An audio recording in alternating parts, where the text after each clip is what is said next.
I play for Streamlabs Ultra because it comes with the Talk Studio and stuff like that too, but it's pricey. Yeah. It's pricey. I'm thinking And when about it doesn't cutting. work, it pisses you off.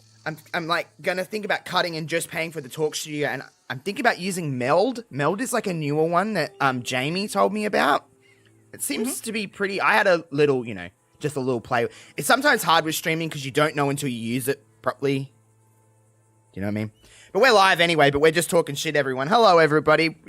Everyone's I'm still just gonna hit fine. notify my followers. I haven't been live on my Twitch since 2018. Let's see what happens if I notify my followers that I'm actually live. Let's see what happens.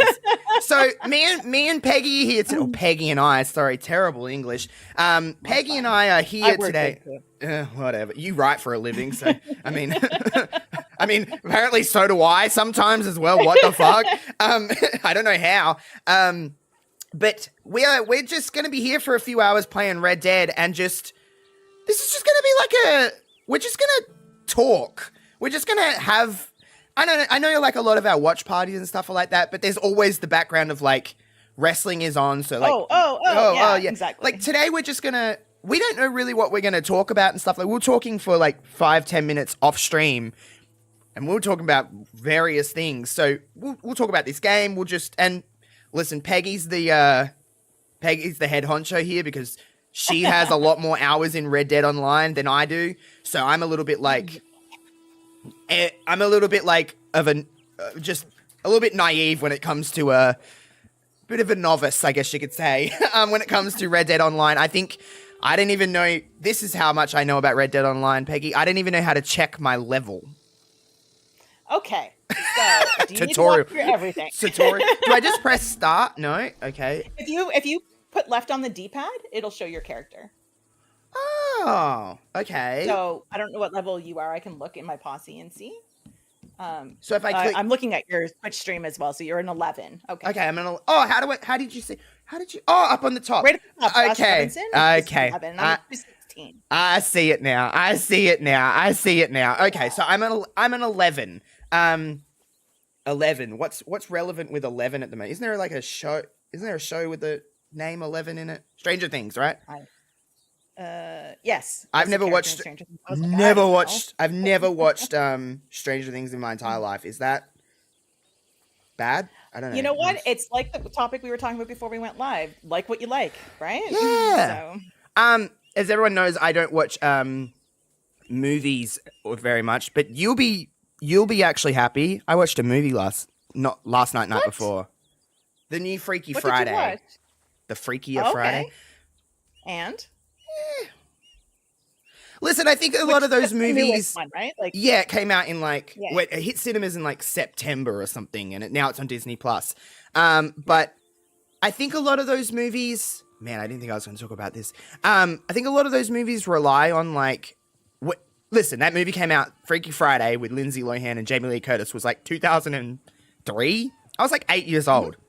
I ate that shit up like it was ice cream when I was that age. You know what I mean? Now I'm like nearly 30. Different time, right? I'm nearly 30. And like the first 10 minutes of it, I was like, oh my God, it's these characters that I remember when I was a kid. But then by like an hour in, you're like, this is a children's movie. Mm-hmm. And I don't mean that disparagingly because there's some great kids movies. But when you're a 30-year-old watching this on your own, it's a little bit it hits a little different. Yeah. Yeah, absolutely. I don't know what's happening. I just lost all my audio in my game, so that's wonderful. I love it. Oh, awesome. That's wonderful. Yeah. Feel free to troubleshoot for a minute. It's okay. That's okay. To be fair, I don't need audio to play this game. So, that too. I feel like if I get shot, I will know. It's fine.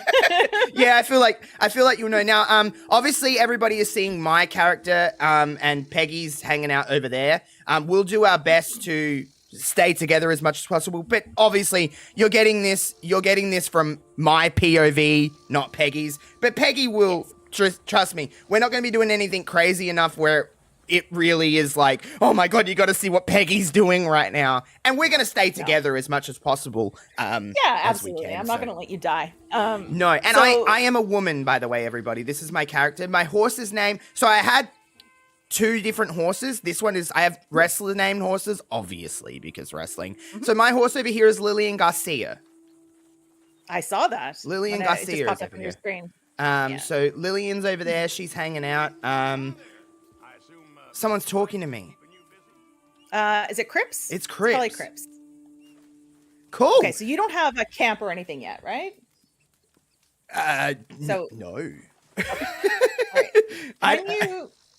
So I'll show you. So this is my tent with my wardrobe and everything in it.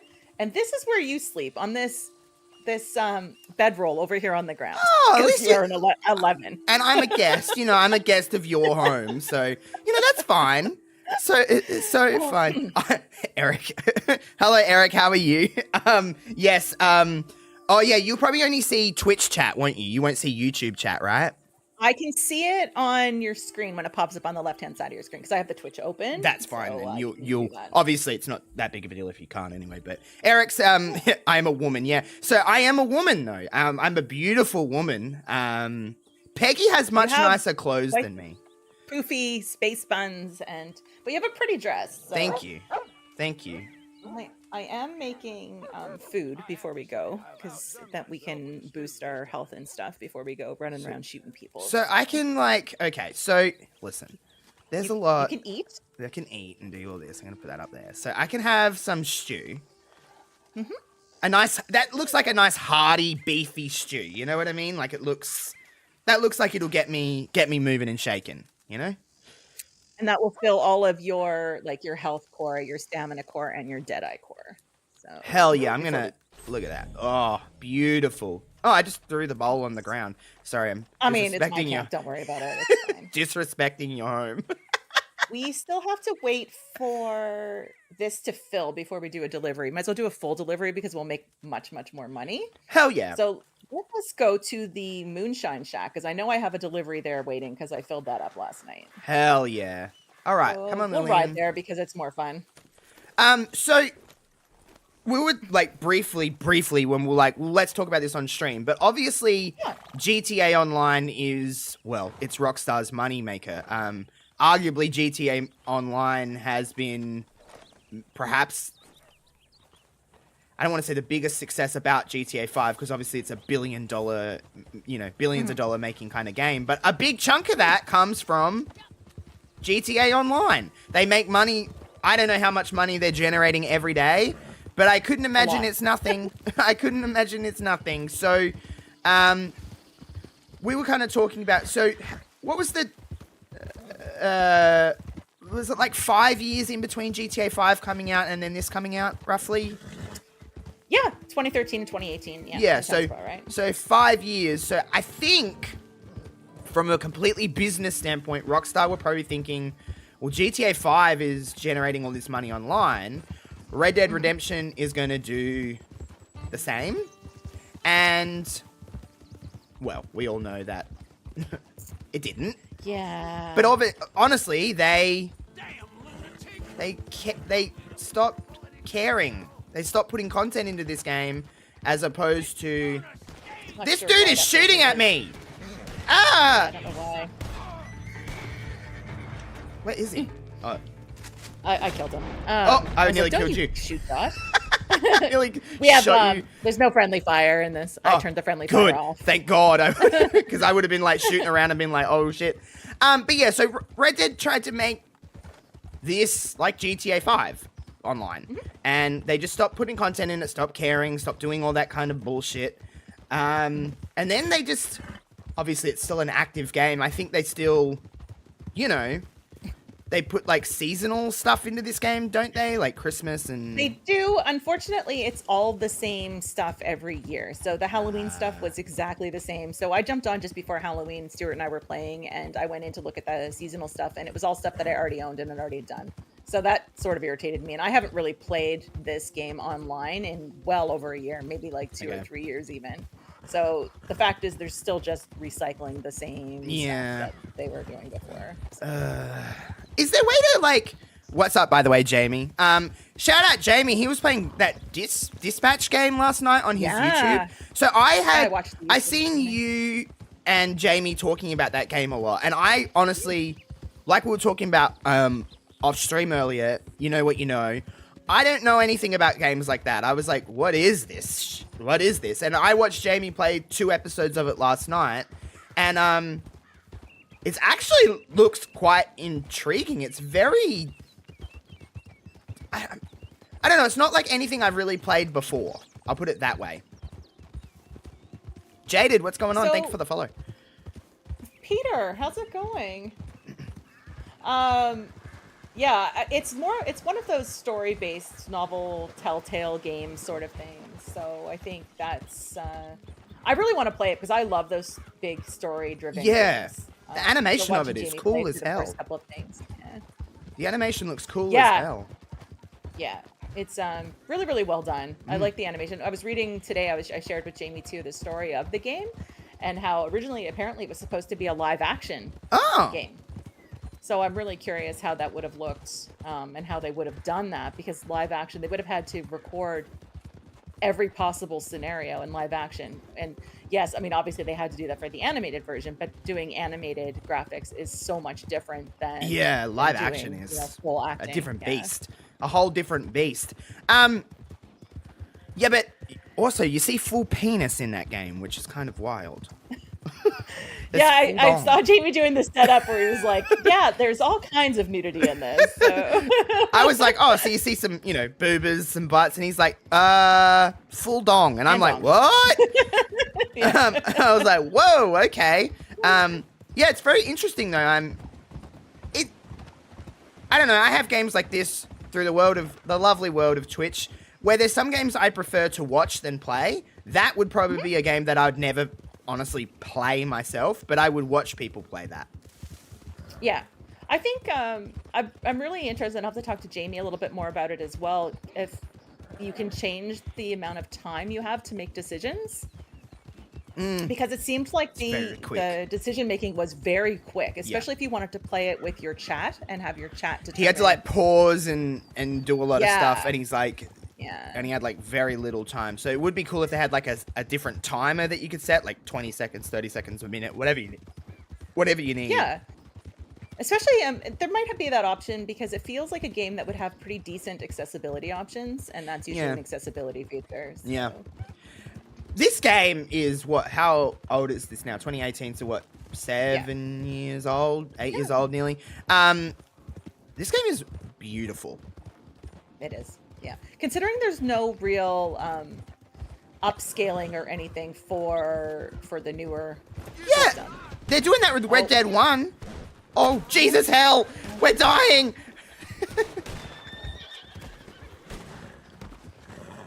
I think we're running into them when we run by them, and I think it's making them angry. They're doing that with. I appreciate you checking them. They're doing that with Red Dead 1.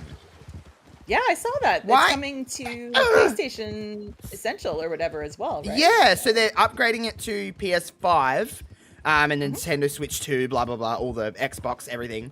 And everyone's like, great, but what about Red Dead 2? We want this to run in 60 frames per second. But I mean, even in this game is a PS4, that generation game. I mean, it's still one of the most beautiful looking games I've ever played. Yeah, you played this entire game on stream, didn't you? I played both, yeah. Yeah. This was the first game that seriously made me ugly cry on stream. Oh, I cried like a little child. Like a little child. I wonder if there's anything to buy. How many times have you played this game through? The story? Only once. Really? Yeah. I played it a couple times. I tried to do like a high honor, low honor kind of deal. I got low honor both times. I can't do it. I just kill too many people. Oh, is she like a psychic? No? So when you do some of the roles later on in the game, once you start to level up, she buys anything that you have collected. Like you can go around the map and collect like tarot cards and a bunch of other things. Oh no, I have stuff that's I can like. So okay. Yeah, the red. I could see your screen. So the red marks, I think, mean that you have to have a collector rank of a certain. Gotcha. So I can buy stuff from it, which I accidentally just did, but I didn't mean to. But I can buy moonshine. Oh yeah, so there's like heaps of stuff. Oh, I can buy like new belt buckles. Yeah. Oh my god, I've got so. Oh my god, an eye patch. Oh my god, that red, it matches your dress though. It really, really does. I'm gonna buy it. And the Oh. you should. I feel like I it suits your can't. character. Oh, you don't have the level to do it? Yeah, I don't have the level. Oh, yeah, I don't have the level. Requires bounty Oh, you hunter have to have roll, a rank bounty. 20. It's restricted to bounty. Ah, gotcha. Well, anyway, this is kind of cool that you can do all that kind of stuff. No, so no, so no, I'm the more mask-looking character. Yeah, I'm the woman. So obviously this is my POV because I'm not sharing Peggy's screen. I mean, we could technically do that, but I ain't setting that shit up, Peggy. Just no. That feels like a pain in the That seems like a whole nother 5 minutes of work that I don't want to do. Also, you can't change the decision timing. Okay. That's annoying, to be fair. I'm curious if they're going to look at that. It's one thing I'm going to reach out and ask them, because that feels like an accessibility feature that would be beneficial. Like, people don't always have, and I don't want to say the mental capacity, because it is very fast, but also just the thought, Is it meant to be more gut reaction, though? Is that what they're trying to get? Like, quick timing? Yeah. But I think if they're encouraging you to be able to play it on stream and stuff, that they would want you to have enough time to talk about it with your chat, right? Can I just like get on the horse with you? Yeah, I'll absolutely. leave my horse here. I don't care. So all right, let's go. What comes first, Red Dead 3 or GTA 6? I think GTA 6. I don't think that game will delay again. Personally. No. Usually if you delay something twice, you're usually pretty confident that that is the date you're getting. How do they determine that date specifically? They have to look into other factors, don't they? It's Rockstar, so no. I would think that they do whatever they want to do, and everyone else just needs to fall in line. So when they first announced that it was going to be May, correct? Yes, May next year. I thought May didn't seem right, because this just feels like a holiday release game. Let's come look at the Moonshine Shack before we go do the delivery so I can show off. Oh, yeah. But yeah, like I was thinking, well, spring is common for games. Sure, there's like that window in the spring, but this is definitely a holiday release game. I want to, out of curiosity, from my memory, not all GTA games have released at the same time. They've all been, or GTA Rockstar, I should say, because Red Dead came out in October. GTA 4 was April. Mm-hmm. But most of them, I do believe, were in October, weren't they? September, I think, was GTA 5. I don't know about previous ones, but I mean, from GTA 4 onwards is when GTA had a different weight. Right. That it carried us.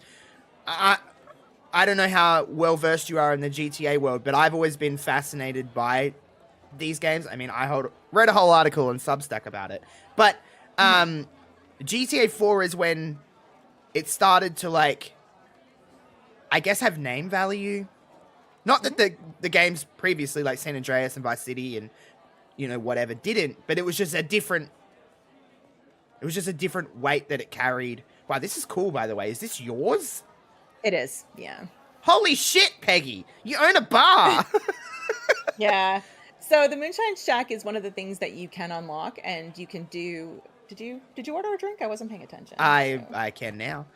Hello. Okay, perfect. Hello. So, yeah, you can get the Moonshine Shack, and there's a few different options you can decorate it with as you upgrade and things like that. But you can go over and you can actually serve, play the instruments, take over from the band, or you can dance.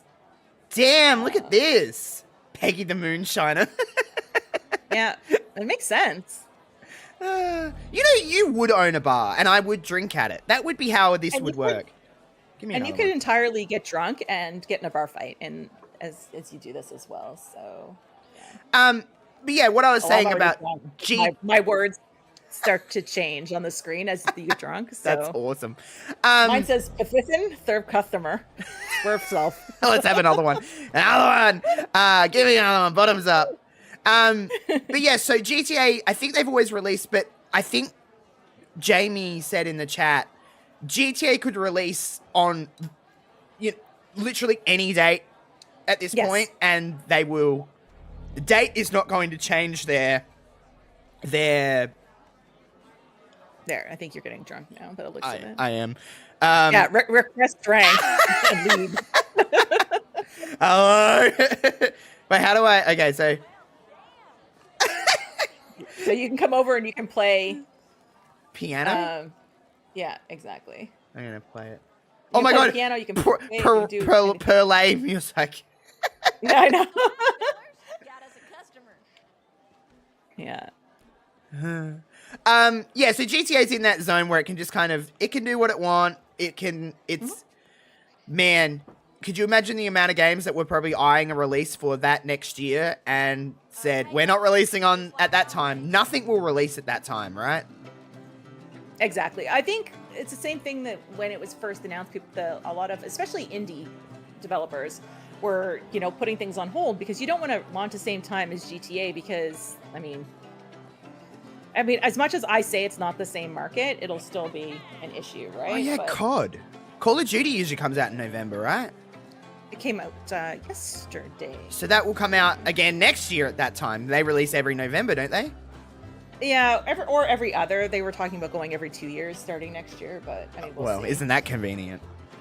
Yeah, and then so a lot of people were moving it, but now they're also thinking that they're not going to, not release, and then they moved their date, and now indie places were like, okay, let's now release. Oh, hello. I'm a drunk hugger. Hell yeah. I said I was going to start dancing, and I just hugged. Hello. There we go. Ah. I'm trying to dance, and for some reason it keeps trying to... There we go. Oh, the awkward dance. There we go. In sync. Perfect. And you can scroll through all the different types of dance that you want to do. So yeah, a lot of indies were then deciding, okay, well, GTA's been delayed. Let's put our game out. And then now it's been delayed again. And so a lot of developers are just trying to figure out what they want to do. But... Yeah, which, listen, if I was a little indie game planning to release next November, I wouldn't do it. I wouldn't do it. I wouldn't do it. It'd be silly too. Here's a very random, crazy question, and I don't even know if you know how to answer this about Red Dead Online. Why did it fail? Other than like the content not really being updated like GTA 5, why weren't people initially like, fuck yeah, like they were with GTA Online? I think, honestly, that it was the content thing, because I know most people I know were really, really excited about this when it happened. It's just they didn't release the online the same time they released the campaign, which is the first problem. And then I think what they decided to do, I don't know why this is not letting me start the mission. I think there just wasn't the content, and it was supposed, and I don't think there's crossplay either, which is not. No, great. I don't believe there's not with GTA though either. GTA doesn't have crossplay. I'm pushing the wrong button. That's the problem. I'm so used to playing Xbox. I'm like, that's not where the X is. Never mind. Yeah. So, I mean, I think, but you already had a smaller market than you had with GTA. So I think not having crossplay. Really does. Ooh, have fun, Thanks, Eric. Thanks for hanging out. We appreciate you. So yeah, I think, I played a heck of a lot of this when it first dropped, and it got to the point where we were like, okay, we've done everything. I own everything. So what now? Yeah. And so we would job, like I had the same posse for as much, like everything I have now I had with my old posse. And we just would jump on every season, get all the seasonal stuff, and then move on. And then just piss off, yeah. It's, I don't know. It's, because even like doing random little shit like this, I'm like, it has the same essence as GTA Online, where there is a lot of... Although I haven't really played a lot of GTA Online in quite a while, and... Oh, I fell down. You can jump in the cart with me, or you can take your horse. I'll jump in the cart with you, but I keep falling down. It's because you're drunk. Oh, right. So. Right, I've been on the moonshine. Yeah, it's got the same essence. Like it seems like you can do a lot of the stuff that you can do in GTA. It's just, I guess it is, as much as we love this game, and I think it is the best video game that's ever been created, it hasn't got the reach like GTA does for whatever reason. I also think it's a very different demographic, right? Sure. Like, I think, GTA is not my game. I used to play it, sure, but I used to play it with friends. We would do just the playlists and things like that. But also, it's just, like, not fun for me. Like, sure. I don't want to be the whole criminal mastermind thing, right? Like, yeah, no, I get it. Are we shooting? Yes, you gotta kill all these guys. You're on it. Oh, wait, no, you're not. I've got it. Bam! Killed that one. Oh, there's somebody there. Do you want to jump off and loot anybody? Sure, why not? Because it'll help you level up. Ow! I keep falling down because I'm drunk. So drunk. You're so drunk. Oh my god, you know what? I'm not looting anyone. I can't do this when I'm drunk. Are you still drunk? Or are you just uncoordinated? Maybe I'm just uncoordinated. I don't know, but I keep running and just fall. Maybe, I don't know what it is, but I'm the passenger princess today. Don't drink and drive. Don't drink and drive, guys. I'm sure a lot of people did probably drink and ride their horse in this time, but not us. Never. Is this your wagon? Yes. This, when you get the Moonshine Shack, this comes with the Moonshine Shack. So whenever you do a delivery, this is what you get. And so you have to be careful when you do the Moonshine deliveries. If you hit too many bumps, the bottles will break. Oh my god, I'd be terrible. Yeah, Everyone's seen me in this. No offense, that's why I'm driving and not you. So.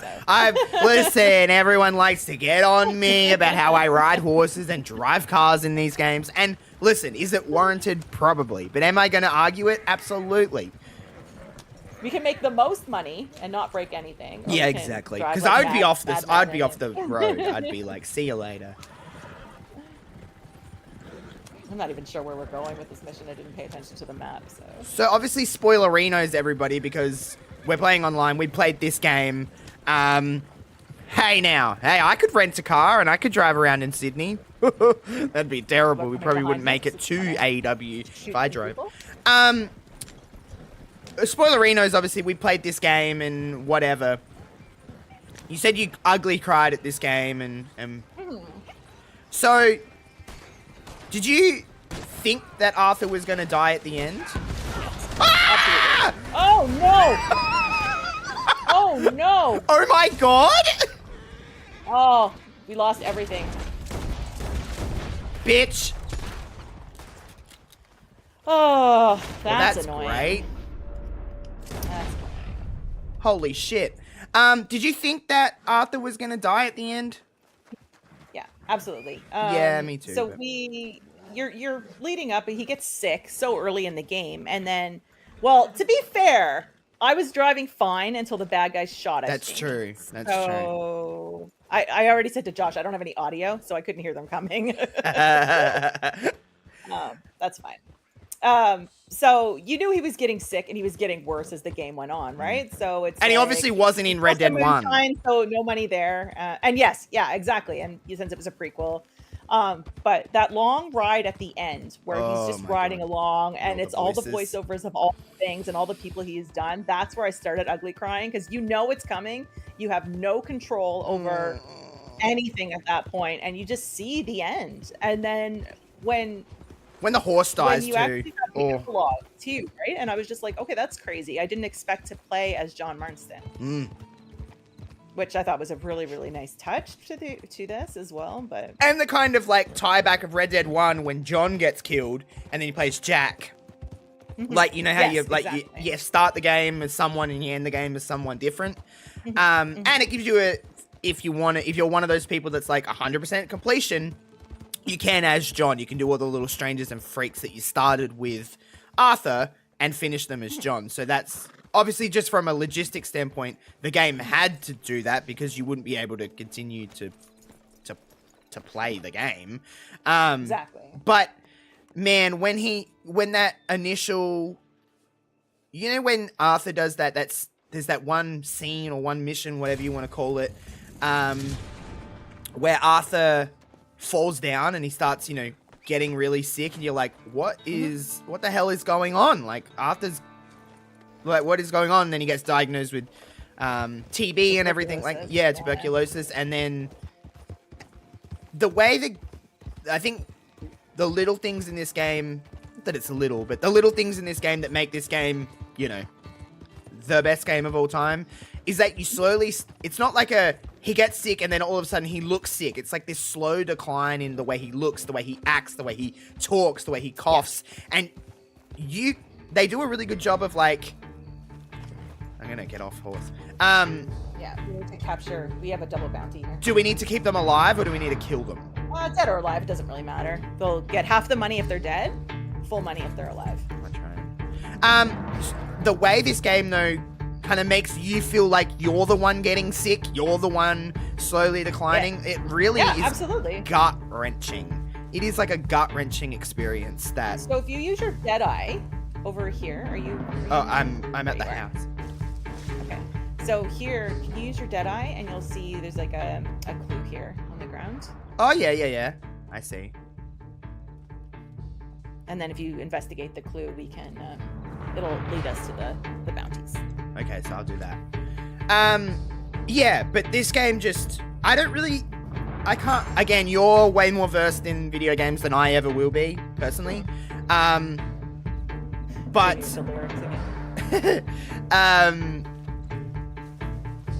I don't recall playing a game that made me feel like that ever.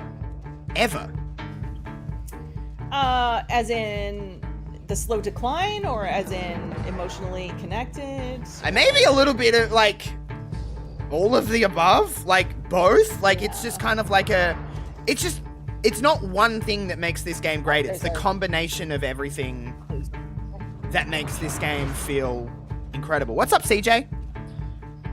There's a couple more clues here. You get the XP for opening them. Ah, I see. So then I've got to like focus and then I got to get out of this. Oh my god. No, I play a lot of emotionally like draining games. Sure. Because I do play a lot of indie games. What the hell am I doing? And so indie games tend to have a lot more story components. And I tend to pick up games where I'm like, oh, this looks really cute, and then the first scene, somebody's dead, like a mother, a father, a child, and I'm like, oh my god, what? Like, and one of the games I played, I'm trying to think of the name of it right now, but it looked like this cute, cozy game, and I was reviewing it, and it was right after my dad died, and the very first scene, the main character's dad died, and I'm like, okay, this great. is, I don't know how I'm going great. to Here we go. this right now. So I was just like, I messaged my editor and I was like, I don't know about this. I'm not so sure about this one, you know, like. I had a few of those where, you know, the father had died, and then I also have a couple where the grandmother was like a central important character, and my grandmother was like super important to me growing up, and then, so, you know, you have these moments, and so I do have a lot of emotional, I don't want to say baggage when it comes to games, but I think what happens too is that the more you live your life, you have more life experiences, which tend to translate into what you experience through media, whether that's TV or film or video games or anything. So, you know, a lot of things like that. You know, I've had moments where I've been like, okay, this is a lot. Why is there? I'm so confused. So there's a little like question mark on my map, but. So the question mark, you can see how we're in an area on your map where it's all yellow. Yellow, yeah. What we need to find is in this section. Oh, there's the clue way down here. We just got to find the clues. Okay, gotcha. They'll be highlighted. Looks like there's a clue. The clues down here. I won't speak for Peggy, Jamie, but I have played The Last of Us, both of them. I played the first one the weekend before the TV show came out. Damn. So it wasn't that long. I mistakenly watched someone play it before I played it. But I like that game a lot. I like the first one more than I like the second one personally. Fair. But it's a little bit more of not the game necessarily for me. I'm not really big into like post-apocalypse setting kind of deal. It's just not my... I don't know, and I find Peggy will like this because she'll agree. I'm a scaredy cat, and games like that even scare me to a certain degree. Yeah. So I don't really need to be sitting here feeling on edge. I think there's a difference between horror-based games and The Last of Us. So the problem I have with The Last of Us is that you could see something like that happening. Sure. You know, whether, I mean, we saw how stupid people got during the pandemic, right? Yes. So, like, you think if there's a zombie outbreak, which, let's face it, is basically a pandemic at this point, like, you know it's just gonna fall apart. Right? Yeah. Yeah, you're honestly not wrong, unfortunately. I can't find shit. I know, me either. It's weird. I found like 3 of them. Hold on. It looks like there's a track? I'm seeing that too over here. Maybe that's what I was doing. You know when you're talking and doing something, and then all of a sudden you're like, wait a minute, that's not right. You're like, what am I doing? That one, and then find the other one, because there's 2 people we're trying to find here. So we're trying to find a bounty, right? That's what we're trying to. Yeah, there's 2 people that we're looking for. Because there's.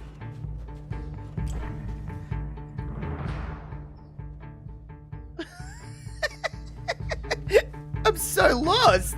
I can't find shit. If you use your your dead eye, you should still pick up the trail. Yeah, but I've now even lost my trail. That's not good.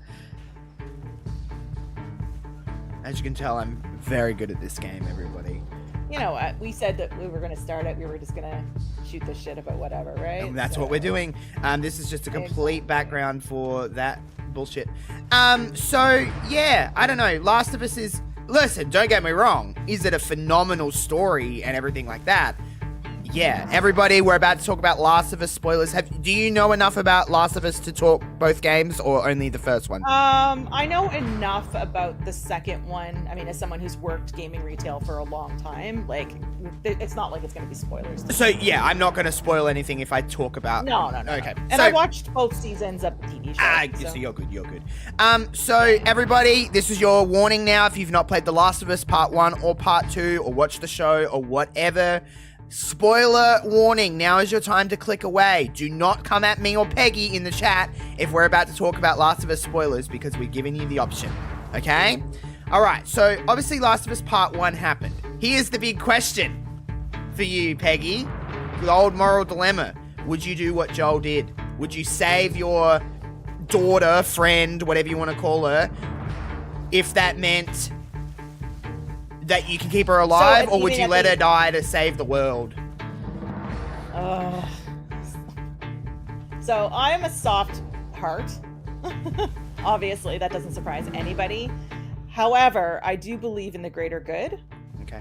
And so I think that I would probably save everybody versus one. I don't know. It's depends on the person, doesn't it? Really. 3 fake tracks. And I'm like, can we please? Listen, I can't find diddly squat. I'm running around, pressing buttons and trying my hardest. I've just done the 3 different tracks, and none of them led to that they didn't come this way. I'm like, well, where did they go? So here's my take on that: is that even if my brain was like, okay, greater good, we're gonna save the world, quote unquote. Yeah. And potentially save the world. Let's also remember that. Potentially save. There's no guarantee. Right? But what we do know is that that person, whether you save the world or not, will die. A person you love. My problem is that I understand why Joel did what he did, and I almost don't blame him for it. Yeah. It's not that I don't understand why he did, but I think in the greater, like, the grand scheme of things. Now, when I say this as someone who is not sacrificing my child, or my adopted child, or the person that I've been put in charge of. I'm saying this as someone who hasn't actually lost their actual daughter because of this very outbreak of virus.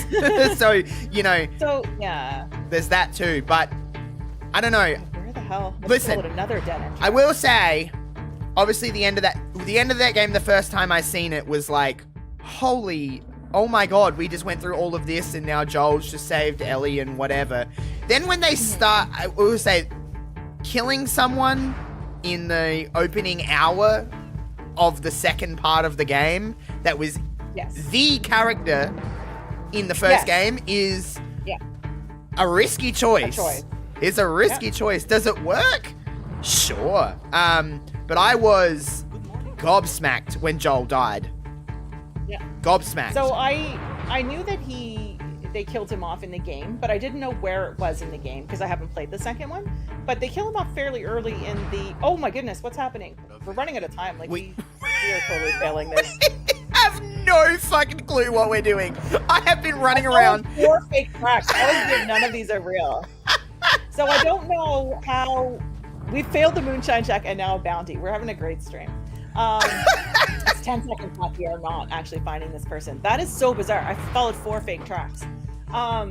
So the fact that they killed him off so early in the second season, now, as we know, timer expired. Wow, we're bad at this. Let's get an easier bounty. Someone's gonna watch this, like, come in here or like watch this on like replay and be like, these are the 2 worst Red Dead Online players perhaps ever. You can also see that we're just yapping too. Yeah, we're pick up another bounty, so I'll come get you first. Okay, so I didn't realize how fast they were going to kill him in the second season of the show. So I'm watching it and I know what's going to happen, but I was like, oh my god, like already? Yeah. So his death, by the way, have you seen his death in the game? Yeah, it's like I know it, like of it in gnarly. the game, and everything people have told me, you know, but I haven't seen it because I don't want to watch gameplay. I want to play the game. Okay, so you're not a watcher of people, like, for the first time. Like, you like to play it first and then watch someone play it? If I'm interested in playing, then I usually won't watch somebody play it. And that's why I find it really hard as someone who used to stream a lot, and obviously who has friends who do stream a lot, is that when a new game comes out, I obviously want to support my friends, but also you want to play it. Like, I want to play the game and I don't want to have it spoiled, you know? Yeah, let's go try. Okay, what's happening? Hello? I didn't pick up the poster for some reason. Goodness, seriously. Oh, your horse is taking a massive shit right now, so that's... Well, that seems accurate for my kind of... Yeah. It was more brutal in the game than on TV. I could see that. It's... They kill him with, like, a golf club. They do in the show. I've never watched the show, by the way, everybody. I should point that out. Oh, okay. I've never had HBO Max, or what is it called now? Is it called HBO Max again? I don't know what the fuck it's called anymore. Whatever it's called. HBO hasn't been a thing here in Australia for very long. We only got HBO Max in like March of this year. We'll try to get another bounty. So, bless us, everyone. We're going to try again. We'll get this one. Oh, okay, so they bash his head in, not stab him with the... oh, Jesus. Yeah, they fuck him up in the game. Like, it was gut-wrenching. It was quite brutal in the game. Because I really... I don't know why I like Joel so much. He's a character that... I actually like the character of Joel more than I like those games. Does that make any sense? Okay. That doesn't make any sense, does it? Does it? Okay. I mean, I think you can like a character. Well, it's no different than if you watch a movie or a TV show and you really, really like a character, but you're like, this show is not great. Sure. Like... National Raisin Bran Cereal Day. Thanks, Zach. That's very specific. Yeah. Do you call them raisins in Canada? Yes. We call them sultanas. What else would you call them? Oh, okay. Sorry, I'm like, what else would you call them? It's a sultana. Yes. But I mean the same thing. Yeah. See, Sultana brand. There you go. Is that actually what it's called? Sultana brand? Is yeah. That really? Sultana brand. Okay. Yeah. Instead of Raisin Brand, it's Sultana brand. Okay. Yeah. See, because it's weird, because Canada is... Canada's strange, because some things they say like us, and other things they say like Americans. Like, they don't... They kind of have, like... You take it... Is it a region thing? It's because we're... I mean, we're very heavily American influenced, obviously. I mean, where who we are. isn't? Obviously. But it's very... We're a weird hybrid between, you know, British and American. Brands tend to be American, but we tend to, we use the metric system and we spell things with the U. And because you're smart, because you have common sense.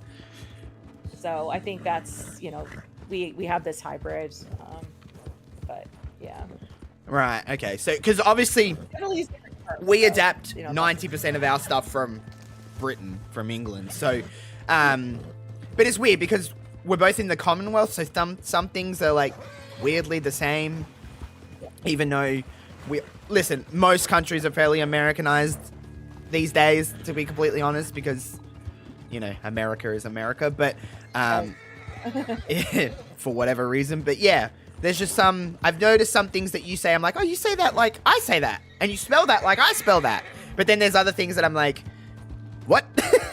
You don't say this. I'm like, it's so bizarre how the world works. We had talked about whippersnipper the other day. Whippersnippers, yeah, whippersnippers. Yeah. Which we definitely use that phrase. What do they call them in America? Weed whackers? Weed whackers? Yeah, weed whackers. Whippersnipper.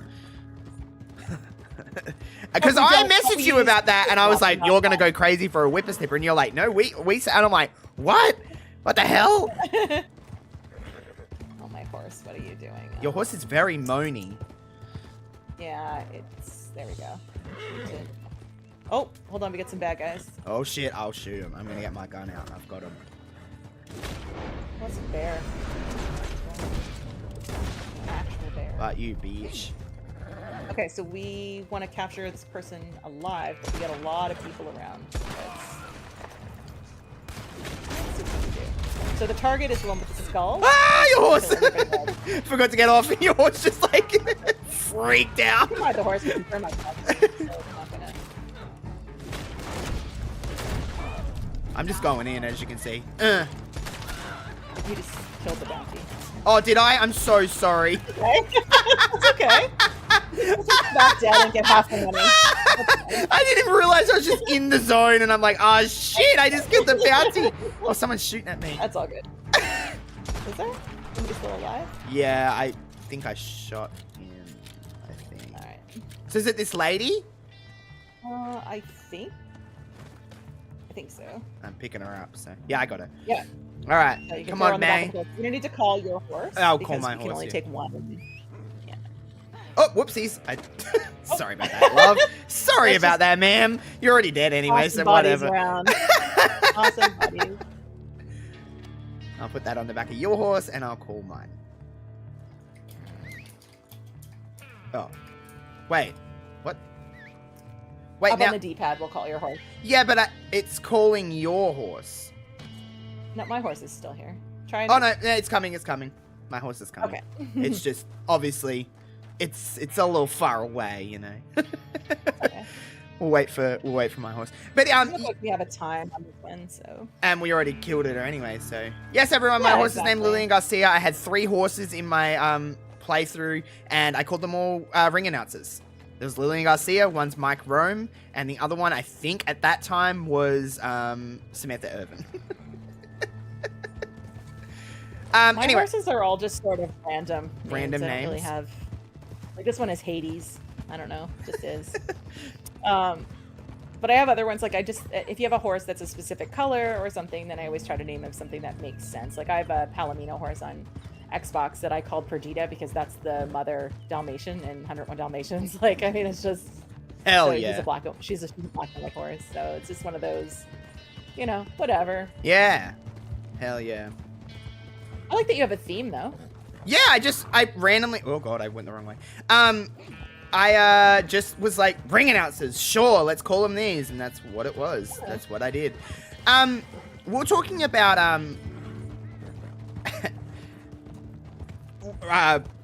GTA delay and that earlier.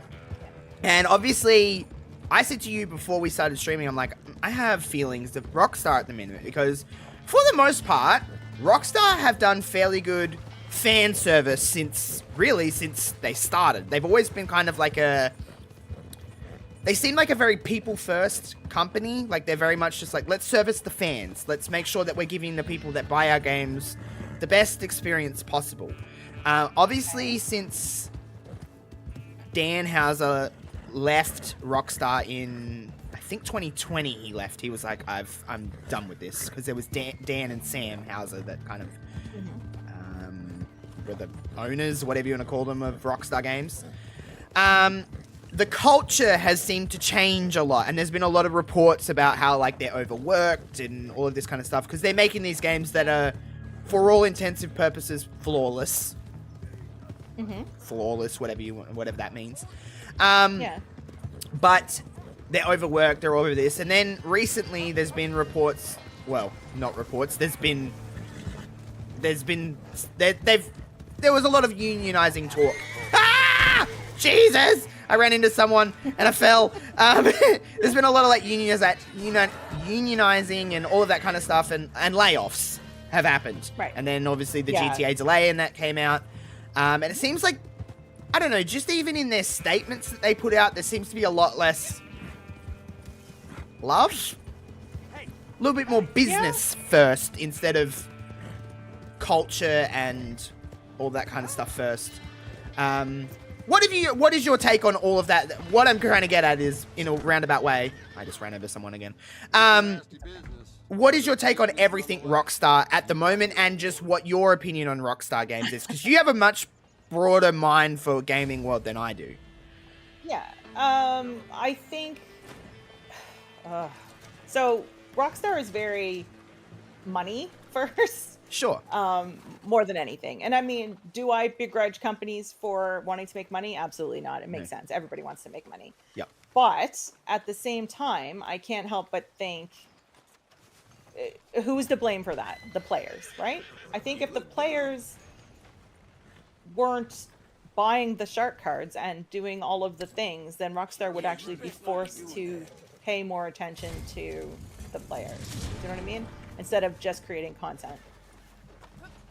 Yeah, so do you think that's a problem post GTA 5 then? I mean, I think GTA 5 has been out since 2013, and they continuously add new content to it because people will buy shark cards and play it. Sure. So, I mean, I think 12 years, 13 years between games is a little excessive. So what was your opinion on... Well, I guess it's just changed a lot since GTA 5 comes out, but what is your opinion of Rockstar games pre-GTA 5 then? Or do you not really have much of a relationship with Rockstar? Not really. I don't... Oh! I just knocked you off the horse. I'm sorry. So, I have different experiences with Rockstar based on what I do. Sure. So, it's hard to... not necessarily badmouth is not the word I want to use, but just it's hard to have an opinion.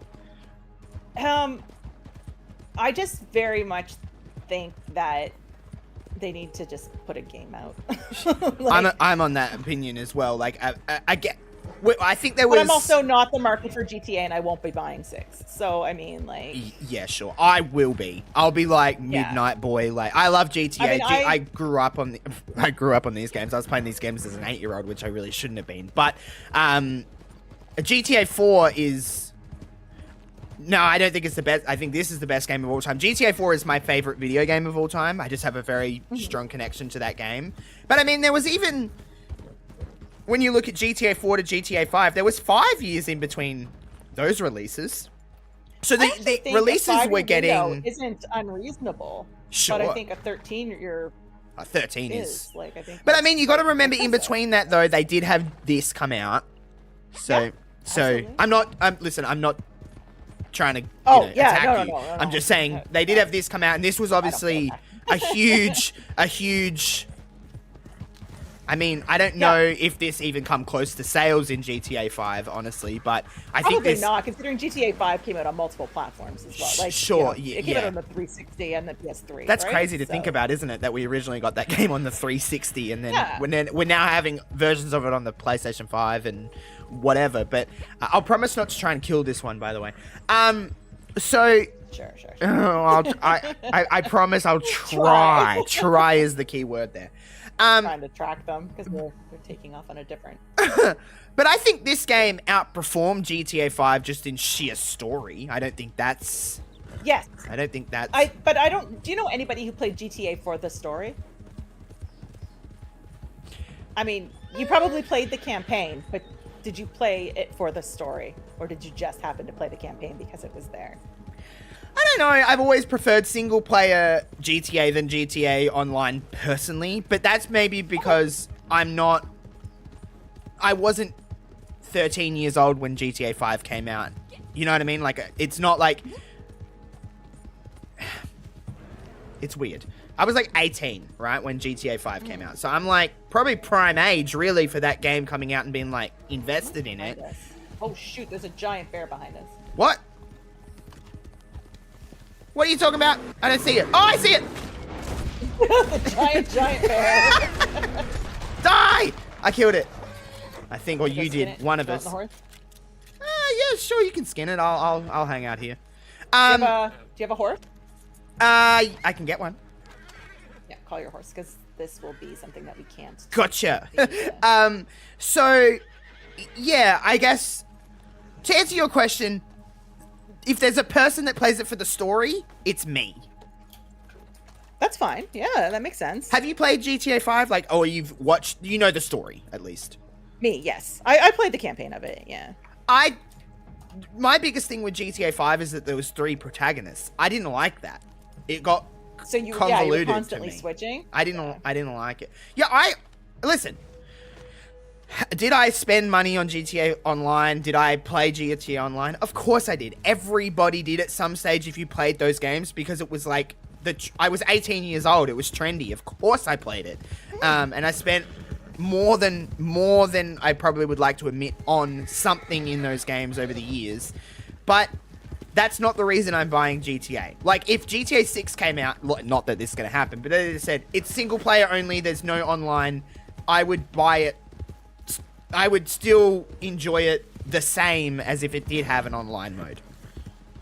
Okay. And online gaming 13 years later, when I'm nearly, well, at that stage I'll be nearly 31 when that game comes out. It's not the same online kind of gaming as when you're 17, 18 years old, and that's all you really got to worry about in life, is just like, let's get home and stay up all night and play video games with my friends. That's not the thing anymore, you know? I mean, as a woman too, like me playing online with strangers is not always... I couldn't even imagine, Peggy. So I don't tend to play a lot of... So I think I got everybody but the... I killed some people, but I hope I didn't kill the bounty. The bounty's running. So we should lasso this guy, right? We shouldn't... I'll keep my gun out, just in case there's more humans to shoot. Or bears. Sure. But yes, so all in all, I prefer story over online, and that's pretty much in any game that isn't a first-person shooter. I don't play campaigns in first-person shooters. I just play online because I think... in that case, I mean, 13 years is forever. Like, I mean, if you're playing online and you play strictly, like, online, like a lot of people do just love the online, and that's fine. Sure. You're going back because they are creating content all the time. But if you're just looking to play the campaign, like, that's a really, really long time. With no single-player DLC in between, even though we all know that the... Listen, you're in the gaming world, again, more than I am, Peggy, but you have certainly heard the rumors that they were making GTA 5 DLC. And it just never, it never comes to fruition. They were supposed to make DLC for this, and it just, and they never did. Yeah, I heard rumors. They were supposed to play that as what's her name? Sadie. Yeah, Sadie. Sadie Adler. That's what the DLC was supposed to be. And that just never, because I think a reason that they didn't release or make the GTA 5 DLC, and even probably DLC with this, is because GTA Online was making so much more money than a single player DLC ever would. In all honesty, I think I got the target. I was actually, the reason that this is kind of timely, because I watched like a 3-hour interview with Dan Houser, the former man of GTA. That interview came out like last week, and I watched it 2 days ago or 3 days ago, and he was talking about the GTA 5 DLC that never came. You were meant to be Trevor, and you were meant to be like a spy agent, and then they said he wouldn't tell us why, but he was like, it just never... We made, he said he made like 70% of that. Like, it was just ready to be polished. And it never released. And he wouldn't say why, but we all, like we were just talking about before, it's because GTA 5 Online was making bank. And still makes bank to this day, which is crazy to think about for a game. What other game ever in the history of video games has had that much of a lifespan? Where people are still actively... I can't think of one. Because it's in, you know how they release like the top 10 sales of the week or of the month or whatever on PlayStation. I'm sure they do on Xbox as well. GTA 5 is always in the top 10. Always. So holy shit, there's a lot of people coming at us. Yeah. There's you have multiple ways to look at that too. You can see whether sales are defined as units or money, right? Sure. So units sold is a lot going to be GTA because you have people that will buy it for the new platform or used to have a copy and now they sold it or lost it Sure. or broke the disc Sure. or now want digital or buy it for someone else to play with them, switch platforms. I mean, a million other reasons why they might buy it. It's constantly on sale, especially a physical version. All of those things. Money-wise, I don't know if GTA would be consistently in the top, but another game that has the longevity of something like that would be something like a Skyrim. Sure. Which, I mean, has been re-released. Oh, no! What is happening? What is happening? Oh, God. I'm behind you. Just ran away. He managed to untie himself and jump off the horse, but I didn't hear him do it. I was like, ah. Oh, no. I'm coming. Don't worry. So Skyrim's been released multiple times, special editions, ultimate editions. But then I have if you look seen at that. something oh shoot! I just kicked him in the head. That's great. Something like an MMO, like WoW, would be probably pretty high on that list of games with longevity. Minecraft.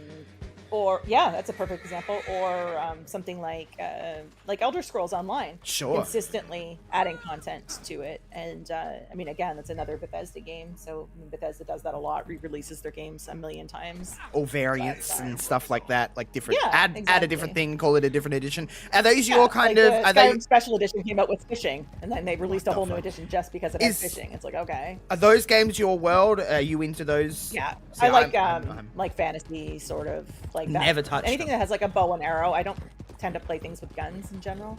Okay. So I prefer something that is more fantasy based, especially high fantasy things like that. But yeah, so like Skyrim is probably one of my favorite games of all time. That Assassin's Creed. Okay, One yeah. of my favorites. That franchise is definitely one of my favorites. This part at least. So we've learnt that Peggy can keep them alive, and I accidentally kill them.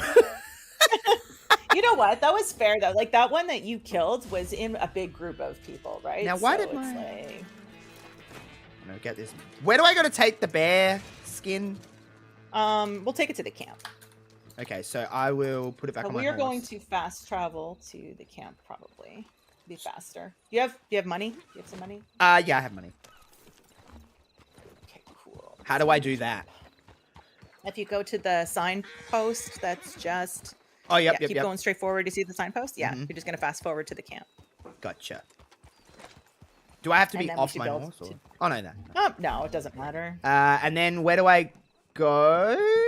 Because The I. camp. It'll be like second from the camp, bottom. I I think see. it should say camp. Yeah. Yeah, so those are not my world at all. I've never touched those games. That's never been something that I've. That falls into the I only play what I play, right? I know what I know. Yeah, like it's just never been my it's just never been my cup of tea. But I don't really. So weirdly enough, like I'm trying to think of games that I really was into a lot, but all I can really tell you is that, I mean, this is going to be no surprise to anyone, but the first video game that I ever played was a wrestling game. WWF Warzone was my first ever game. Horrible game. 99, I think. Over here, you should be able to sell that bear pelt or donate the bear pelt. To Yes. Go like this.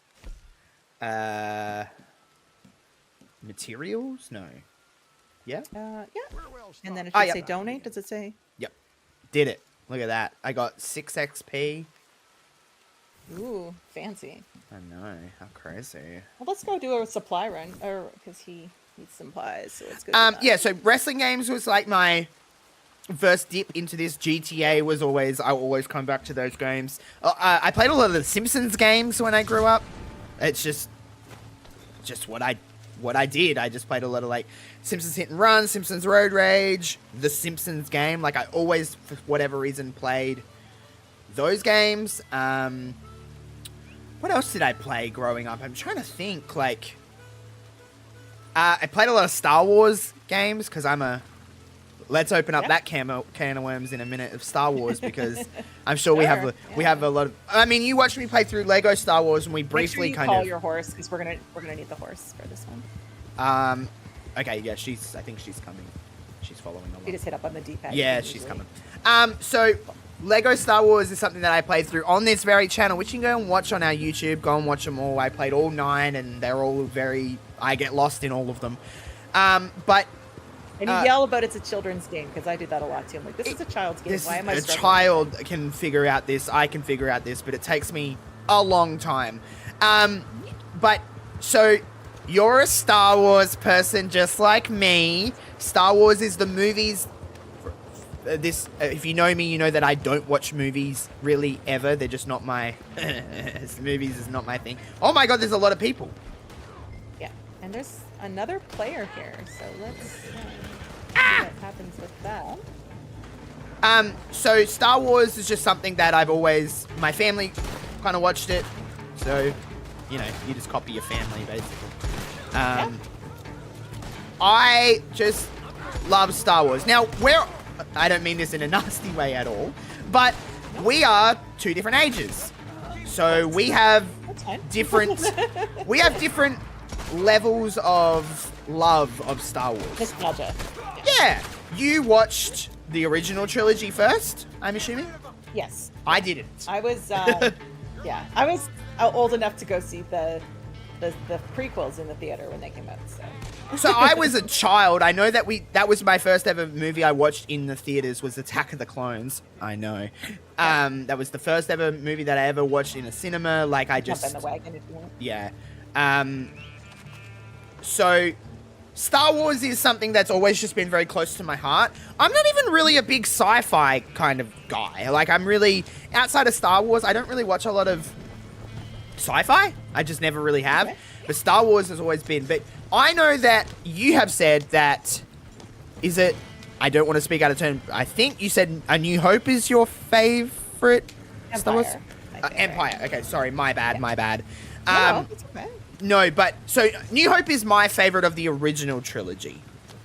I think that makes sense. I like A New Hope, and then weirdly enough, well, not weirdly enough because it's the same movie, Force Awakens is my favorite of the Disney trilogy, which is basically which is basic, but different. It's just A New Hope. So the first ever Star Wars movie I seen was The Phantom Menace. And I know everyone hates that movie. That, to me, is, like, nostalgia. It just has a special place in my heart. I've always kind of said that I like that one the most because it's the first one that I seen.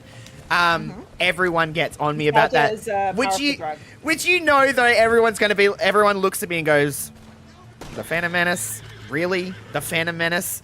Because it's not from a... just a movie standpoint, it's not the best Star Wars. I'm very aware of that. But why isn't it your favorite just because you went to see it first? Like it was the first one you saw in the theaters? Is that why it's your favorite? Or is it because of a particular character? Well, Darth Maul is my favorite Star Wars character ever. So Maul he scared the shit out of me as a child. I was 5 years old when that movie, 4 or 5 years old when that movie came out. He frightened the absolute... I understand that as well. He frightened the shit out of me. But as I grew up and, just grew up as a person, I realized how damn cool he was. And then if you look into the lore and stuff of Darth Maul and all the comics and that, you're like, why did they kill him in the first freaking movie? He's arguably cooler. That's my biggest issue with Maul too. It's like, what are you doing? He had a cool lightsaber, the spikes coming out of his head. Also, one of my favorite Star Wars characters of all time, whoopsies, is Qui-Gon. I love Qui-Gon Jinn. He's cool. Again, he's dead after the Phantom Menace. But so 2 of my favorite Star Wars characters of all time are in that movie, and they both die. But so I just love the Phantom Menace for that reason. I also love whoa, mine just freaked out. I was just gonna say, why are you rolling around the ground? What the hell just happened?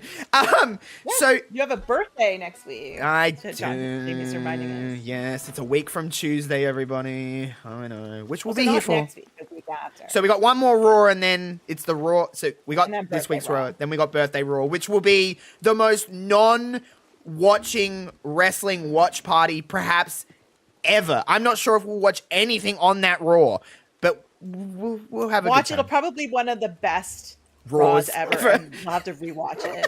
I'll be like, what the fuck happened on this show? But we'll be here for my birthday. But yeah, so Phantom Menace is Attack of the Clones. On the other side of things, is the single worst Star Wars that's ever existed. I don't hate any Star Wars. I hate Attack of the Clones. I don't really hate any Star Wars property, but I really, it's the closest thing to hate for Attack of the Clones. I think that movie sucks. Why do you hate it? Is my next question. It's got really awful. I think the acting is really poor in that movie. Okay. The story of that movie has no presence. It has no flow. It just seems like a good story in a movie to me is like you're turning the page in a book. You're like, okay, you're going to the next chapter. This just seems like it's got like 3 individual sections of the movie and they don't cohesively gel. It just seems like trilogies are weird, Peggy, especially with Star Wars. One movie's always going to seem like a little bit of a... yeah. Trilogies are weird because there's always going to be something that feels like a bit of a filler. But this is the most ultimate filler movie of like, we got to get to the Revenge of the Sith somehow. So let's just fill 2 hours of just like nothing. Also, I don't dislike Hayden Christensen. I actually think I grew up on, he's Anakin. That's Anakin to me. But that was his first, obviously, movie of the 3 because he obviously wasn't the little kid in The Phantom Menace. What? No, I know. But it takes a minute sometimes. When you know that you've got another movie to do, it takes a little minute to get your feet wet in that role. And I don't know. It just didn't work for me. I didn't like I think they were falling in love. So much hate originally. Oh, he really did. Now he's getting his flowers, which is nice. Yeah, because he is a good actor. You see him at the Star Wars cons in Japan and stuff like that, and he's just so loved right now. Love him because I guess it's because also a lot of people my age that were children when we watched the prequels. I think the prequels in general got a lot of hate in its time. I mean, you could probably speak more to that than me because I was a literal child, but I could imagine that the conversation around the prequels were, these are trash. Yeah, pretty much. I mean, I think Star Wars is one of those giant fandoms where, like wrestling, the fans are the worst part of it. Do you know what I mean? Like, and it's wrestling fans are really bad. Star Wars fans like 300 times worse, and that's saying something. Nothing in Star Wars can come out. Me and you gushed over The Acolyte. We thought that was a fantastic property of Star Wars. Love The Acolyte, and listen, I'm not going to be a woke bitch, but I am going to be a woke bitch. People didn't like it because it was a woman and it was a black woman. Yeah, absolutely. I mean, we can pretend that that's not the case, but that's absolutely. And I hate when you put that online because everyone's like, oh, you're playing the race card. You're playing the female card. It's like, well... yeah, because that's the reason, because the story by the end... Listen, didn't that series take a minute to get into it? 100%, yeah. I couldn't agree more. It was canceled before we even got to the end of it, till we got to the good part of it. The ending of the stuff... This is the problem that we have now living in a streaming world, Peggy. This doesn't just apply to Star Wars, is that... Okay, my favorite show ever is The Office. If you watch The Office season 1, it's bad. It's not a good time. I'm talking about Office US, everybody. It's not good. And if we were living in a streaming world in 2025, The Office wouldn't have lasted past season 1. But by season 2, by season 3, that show starts picking up, and now it is collectively known as one of the greatest sitcoms of all time. Whether you agree with that or not, I'm just talking in a generalized sense. Nothing has room to breathe anymore. Nothing has room to actually, like, have an opportunity to fail anymore.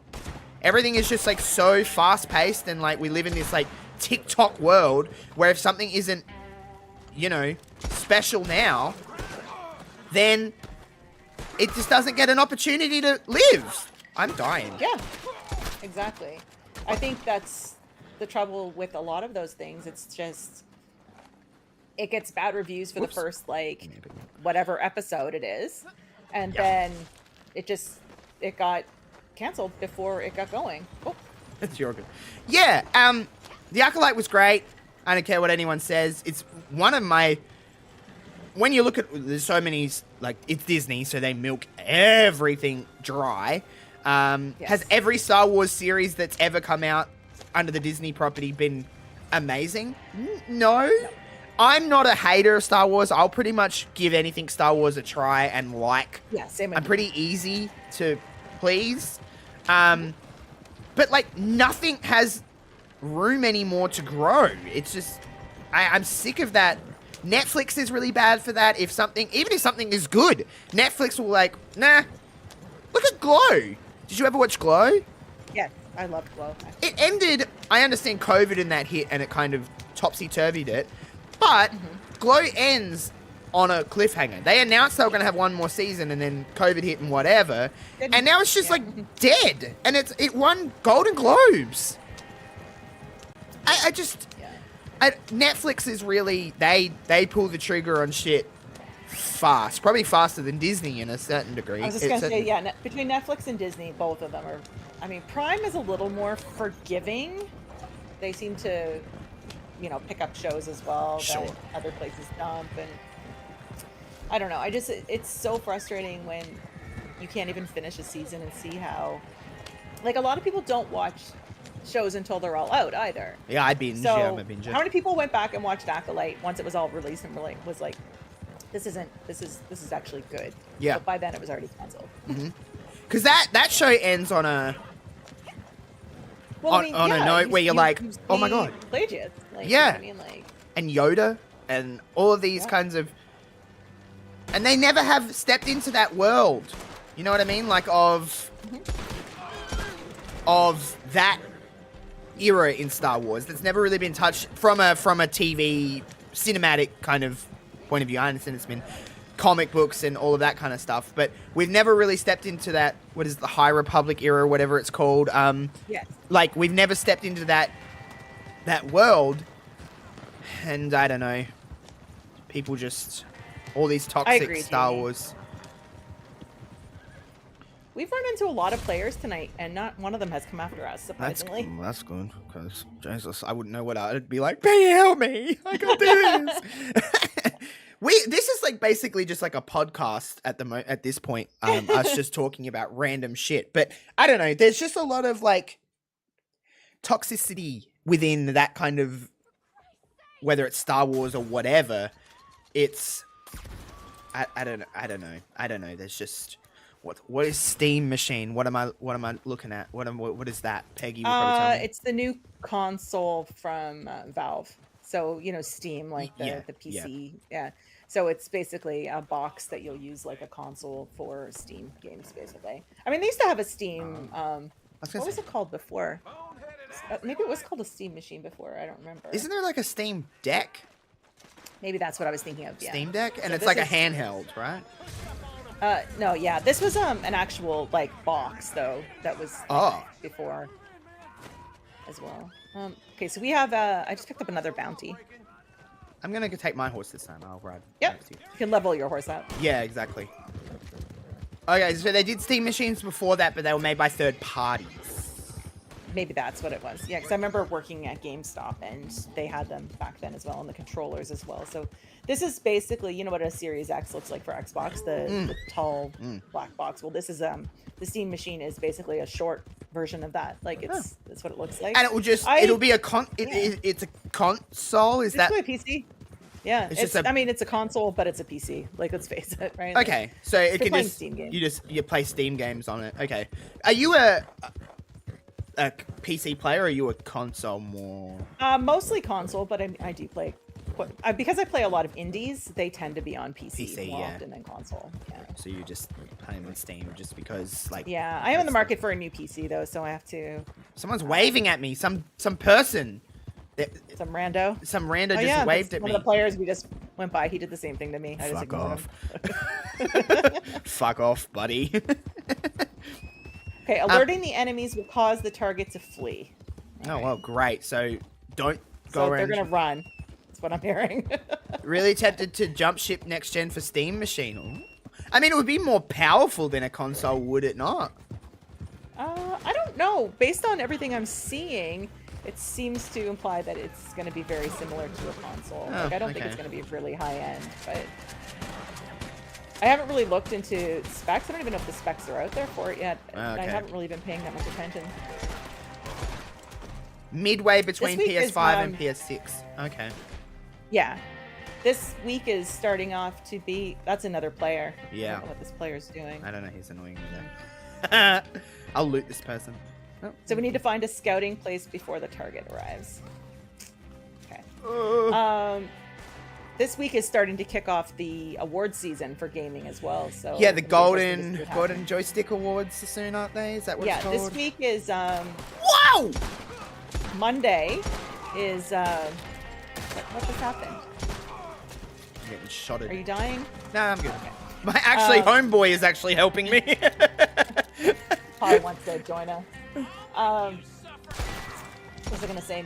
Monday is the nominations for the Video Game Awards. Okay. And then the Golden Joysticks, I don't know if that's this week or next week. I have to check my calendar. I don't know. I seen something come up to co-stream it, by the way, Peggy. Oh, yeah. I was just going to say, I'm going to look into co-streaming probably the Game Awards. I don't know about the Golden Joysticks. I'll have to double check to see. I'll tag you on something on Twitter after. Absolutely. Dude, why are you following us? Because I don't really want to... Yeah, I'm not hanging out with you, homeboy. Thanks for helping me, but, you know, I don't know. I'll share a little story. I shared with Stuart, too, about my experiences playing this. Because I do play a lot of this sort of on my own. I used to. Like, just get on and run around, do missions and whatever. And there's our target we're after. Dude, you're not getting on my horse. Like, that's not a thing. Homeboy's trying to... He's just some rando.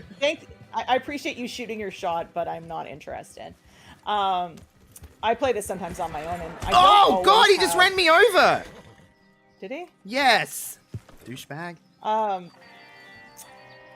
don't always wear a headset and stuff in the game, and what I would do is I would have... You'd have, like, game chat on or whatever, right? Yeah, sure. And where is the... I don't see the target. This is not great. Why? I think he's got to get down in the valley. Yeah. I don't know how to get down in the valley. I don't know, but this dude needs to piss off. Holy shit! I'm having that moment with him too. He keeps running into me. Call your horse. Call your horse, and then. I'm on my horse. Oh, okay. Yeah. And then, so I was riding into Blackwater, like one of the towns in the game, and all I hear is this little voice. Oh my God, she's a high level. She's gonna kill us. And I'm like, oh God. So I'm laughing like hysterically, but I don't have my. He's on my fucking. He just stole my fucking douchebag. So I had to go get my headset. Oh, there you go. You killed him. Fucking annoying the shit out of me. Sorry. I know. He stole my horse. He stole my horse. I'm surprised he could, but... He stole it, so I killed him. So I get on the headset, and I'm like, I'm not going to kill you. Like, put on the mom voice, you know what I mean? Like, you're good. The non-threatening mom voice. And I'm laughing, and they're like, are you sure? And I'm like, yes, I'm sure. Little kid. These are just kids. These are just kids, exactly. And so then they're like, do you play a lot? And I'm like, yeah. Like, because I was on my other character, which was like a 600 or something. Jesus. Like, a really high character. And they're like, can you help us? I'm like, us? And then I realized he was in a posse with like all other little kids. And I was like, okay. You're like, all right, kid. So I'm like, yes, please send me an invite. And then, so I ran Red Dead for like 3 hours with these little kids. It was actually kind of fun. That's awesome. Because they're just I actually like, had a really good time because I was like a really high level and they were just so small. And I think I could change, I know, right? If I could change one kid's opinion on what online gaming would be like, yeah, you know what I mean? because I mean, we know what it's like. We're very much a minority when it comes to online gaming, both of us, right? So I think, if I could have one kid be like, this wasn't a shit experience, you know what I mean? Like, oh God, I'm reloading. Cute though. Yeah, no, I agree because we were all like, God, I remember, listen, I grew up in the toxic world of Call of Duty servers in like 2010, 2009, 2010, that kind of era. So like, listen, I've heard my fair share of things, let's just put it that way, as a child that I probably shouldn't have been exposed to. And yeah, I used to play Call of Duty as well. And you listen, those things were, people think things are toxic now. It's nothing like those COD lobbies. They were, because remember that time, I mean, I'm probably sure it still exists to a certain degree now, but you would just jump into random lobbies and you would have your mic on and you would just talk to random strangers. It wasn't like you would just you would hang out with your friends as well, but like you just talk to random strangers and you just, that was just your interactions on online lobbies. And yeah, there was some words that were not, you just listen. Just not great. Not great. I'm glad that I wasn't streaming in that time because, yeah, Lord have mercy on our souls. It would have been bad. But it just was so toxic. So to do something like that is just nice. You're able to report people now too, which is nice. So much easier. And honestly, like, I'm not saying that things are better because they are and they're not, but I think the acceptability of some things is just less. More people speak out now than they used to. Like, I mean, I can go online now and find girls in every game. Yeah, girls was coming across girls in that time was just like, and if you did come across a girl, it would just be like this, like fucking gang up on her, make her miserable, like, because this is a boy space. What's a girl doing in here? You know, whatever that fucking. And now you've got, you know, pro COD players that are, you know, women and stuff like that as well. Yeah. So I mean, it definitely is a different time when it comes to. Oh, we got 2 bounties over here. 2? Whoa! Yeah. Hold on. I'll try. I'll try. So you know, it's a very different for young girls playing to see women online playing as well. You know what I mean? Like when I was young playing video games, that wasn't a thing. Like I don't think I knew a single girl who played video games when I was growing up. I didn't know many that played like whatever. So yeah, COD. You did play COD. Did you play Halo? Yes. I didn't. I've never played a Halo game before. I wasn't an Xbox kid though. You're not an Xbox. No. Yeah, I was just. I never had Xboxes growing. I had a 360, so I originally had a PS. Well, I had both. I originally had a PS3, but then all of my friends that were playing COD were on 360, so I'm like, well, I should probably get a 360. That was actually my first big purchase that I ever made when I started working. Was the Xbox 360 of your own, of my own. Like I didn't have to oh, for my birthday for this, like, you know, like it was just like I had money, didn't have any responsibilities, so I was like, I'm gonna buy an Xbox 360. Remember when consoles were like $250, Peggy, and you could buy them like brand new? Yeah. That's not really a thing anymore, but yeah. So I. Oh shoot! I killed one of the bounties. Whoopsie doopsies! You're throwing a me. Yeah. So 360. I had a 360, but pre 360, I didn't have anything. Then when we went to PlayStation 4 era, I originally had an Xbox first because I had a 360. So I was like, well, I'll just move on to an Xbox. What was that at the time? Xbox Series, whatever.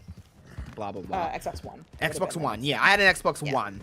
Oh, so there's one bounty, and the other one is inside here by the looks of it. So we need to go in and mess some people up.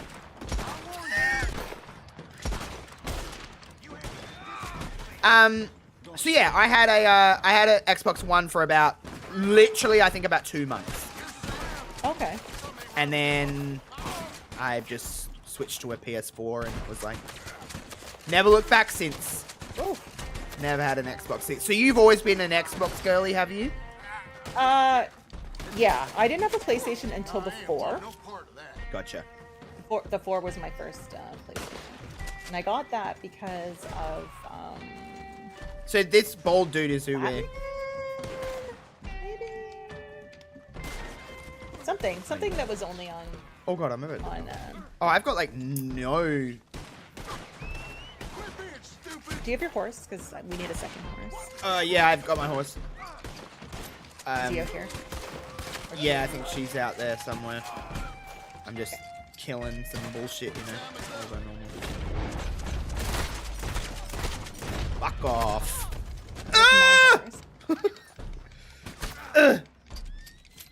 Reload, bitch! Die! My gun is so trash.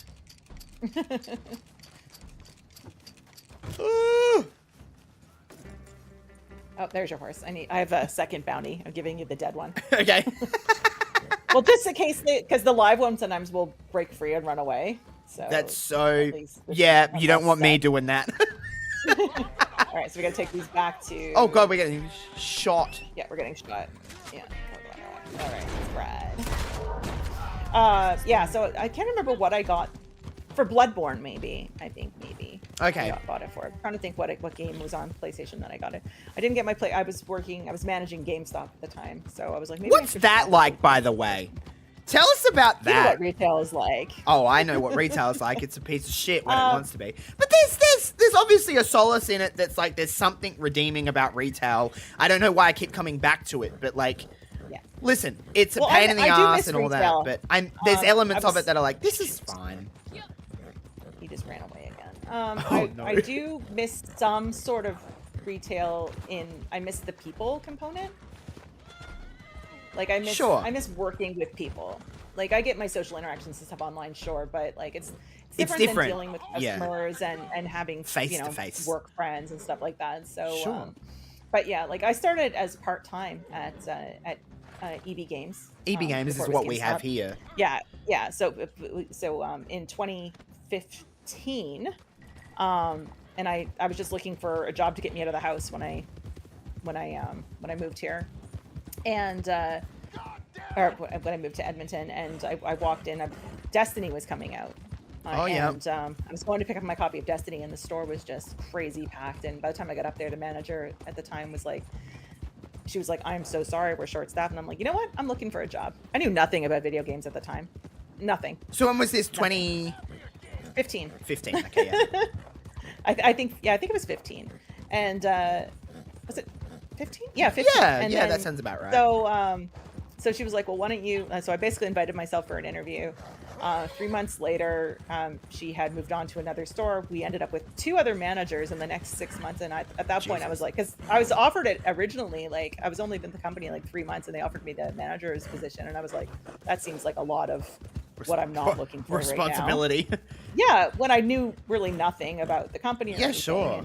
And after I'd gone through 2 more managers, I was like, yeah, I think I would like to not do this again. So I'll just take it. You know what I mean? So, and then between taking the manager's role in would have been early 2016, and then I worked 4 different EB Games stores in the city because I kept going into stores and fixing them. Stores that were like broken, like did bad sales and stuff, and I just like fixed them all. And then they moved me to a store that was the biggest store in Edmonton. They put me there. I was supposed to have 4 assistant managers, and they didn't give me any. Oh, did you dump your person off? Is this where I got to put him? Yeah, where the yellow dot is. Just dump them on the ground. Oh, okay, on the ground. Okay. Yeah. Delivered the bounty dead. What's happening? Yeah. I was like, oh, what's happening? Someone else is waving at us. That's what caught me distracted. So, what are you doing? Why are you being this way? Seriously? Yeah, this is a different person now, and it's pissing me off. I ranked up! So, yeah, I moved into that position. I was supposed to have 4 assistant managers, and I had none. So eventually it just broke me, and I'm like, okay, I can't do this anymore. Yeah, that's honestly fair. So GameStop, EB Games, whatever you want to call it, is how you got into this space, and then it just kind of grew from there? Obviously, so did you like video games before that? Like, at least... I didn't really play much in the way of video games, honestly. Oh, okay. You weren't oblivious, but like you... Yeah, like it wasn't... But... It wasn't like something that girls did. No, I get it. Like that sounds weird, but it really wasn't something that girls did growing up. You know what I mean? So, I sort of got into it through that. Well, I was into video games. Obviously, I was going to buy a game. Sure. When I walked into the job, like I had played video games before that. I bought a 360. My first love was Bayonetta, and Bayonetta, Red Dead, and Assassin's Creed, like the 3 of them, sort of. That just sparked. You know what else I used to play a lot as a kid was Tekken. Oh yeah. I was a Tekken. I'm not a big fighting game person. I was a Tekken Mortal Kombat. I liked both, but Dalton, what's going on? Welcome in. Yeah, so I was a tech. So my dad and my older brother. So, like I've said many times, I've got an older brother that's 7 years older than me. So there's an age gap. So obviously, a lot of my childhood was spent sitting in his room with him, watching him play games. So any moment I could get to play games with my older brother was like, oh my god, I get the second controller. You know what I mean? Like I get to play too. Player too. So he played a lot of Tekken, Mortal Kombat, stuff like that. But Tekken was always just a little bit more friendly to a kid. Then Mortal Kombat it's very gruesome, and as a child you probably shouldn't be exposed to that, too much. But Tekken was just always something that I played. So sorry to interrupt, but Tekken it just spawned. Tekken was another game that I played a lot as a kid, and I don't really play a lot now because I've kind of hey, thanks for the 100 bits, Dalton, much appreciated. So Tekken is just always something that I hate being, I know what you're going to say, you're not old. But as I've gotten older, some things just don't, my reaction time is just not as good as it used to be. Yeah, and those games are very, like, you got to be on your game to play those games. So you said you're not a fighting game person at all, so you never really had any relationship with any of those? I mean, I played them, but not, like, a lot. Yeah. You know what I mean? So I used to play Mortal Kombat. Mortal Kombat, Tekken, Street Fighter was another one that people played. Hadouken, I always remember. I used to play most of those at the arcade more than anything else, though. So. Oh, I love going to like we call them, well, we have different names here, but there's some called Tons of Fun, which is like a arcade that you can go and play. I play a lot of like the racing games, like like ones where you sit on the motorbike and stuff like that. Like I always kind of liked that kind of stuff. God, I actually find those games genuinely so, like those arcades, I don't know, they're great like first dates. If you want to go on a date with someone, you take them to an arcade because you can just kind of, I don't know. There's just so much to like. It's a lot more casual, and it's not. You're not forced to try to make conversation. There's always conversation to be made. Yep. Do you want to jump in the wagon? We're going to do a delivery. Absolutely. I was just patting your dog. So sorry. I pat those dogs like freaking crazy in this damn game. So so when I left EB Games, I took some time off and was just sort of like doing volunteer stuff, and I was just when you leave a job that's very, very stressful and you're sort of like, I just need to not. Yep. And I was doing some work with Extra Life, the charity that you play video games to raise money for the children's hospitals, and ran great into charity, by the way. someone who was working at Microsoft at the time, and he said, "What are you doing right now?" And I was like, "I'm not working at all." And he said, "But you managed, EB Games and everything." I'm like, yeah. And because he had known me as a customer from there, and he's like, "You should apply at Microsoft. They're looking for a gaming expert." And I was like, first of all, that's a job, like, and second of all, how do I do that? So it was at the mall here. They had a Microsoft retail store, and eventually that's how I got into, like, I don't want to say bigger gaming, but bigger gaming. Yeah, it was definitely a step up from gaming EB expert Games. at Microsoft. Like that business part is pretty impressive. Like, you've got like the resume, and then obviously from there, when did you start writing about video games? So I lost the game when COVID shut down Microsoft. COVID shut down retail in general. Yeah. And they moved us to online teaching, and I was teaching business people how to use SharePoint and Teams, which as soon as I say that, people are like, yeah, that's not you. And I'm like, no, I don't like business people. I was the gaming expert with bright blue hair who nobody took seriously when it came to business stuff, right? Gotcha. So eventually I was just like, I don't think this is me. And I walked away from that. My dad got sick around the same time, so I decided to go spend time with that and a few things like that. And then shortly after, I say lost the job because honestly, to be fair, I did lose my job at Microsoft. I left, but COVID really took the job from me. Like, we have people coming up behind us. So I was approached by somebody on Twitter, which of course you never take seriously, right? Oh. You're like, okay, I'm playing. They were like, have you ever thought about writing about video games? And I was like, absolutely not. Like, I'm not a writer. And so you've never had any experience in writing before? No. Okay. No. And they were like, I think you should you know, pursue this. And so I was like, okay, like tell me more. Thinking this is a joke. I don't know this person. We just follow each other on Twitter. Yeah, you're like, okay. Anything else? Okay, scammer. And yeah, well, yeah. And I'm like, first of all, what is the site? And like, you know, all these other things. And the first game I reviewed was Assassin's Creed Valhalla. Well, there you go. So, like, it really wasn't that long ago if you think about it, right? No, it's not overly. It was post-COVID. Yeah. No, yeah, It was like 2020. Yeah. It was right when the Series X and the PS5 came out. So Jesus, it is kind of crazy. I mean, that's still 5 years ago, but and then now you've just done all different kinds of shit. And have you only ever read about video games, like in a traditional sense? I mean, like, have you always been video game based? Yes. Yeah. That's the only thing I've ever really written, and anything that's related to it. So, like, I would get, you know, monitors, speakers, controllers, sure, things like that as well, but all sort of video game adjacent. Okay, we got more people. We got more people over here. Where are they? Oh, they're right there. And then, yeah, so that kind of stuff. And then, of course, you know, pop culture is something that I'm always interested in. As well. So, I mean, that's why you'll see me. You know, I did Mean Girls. You did Mean Girls. For crying out loud. I haven't actually talked to you properly since, like, I haven't talked to you. I've talked to you about it, but not like this.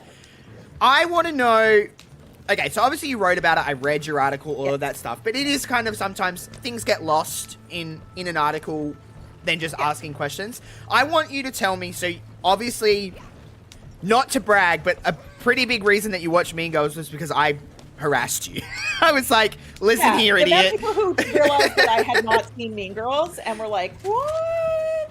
And I'm like, okay. And then it happened to be Mean Girls Day. Yep.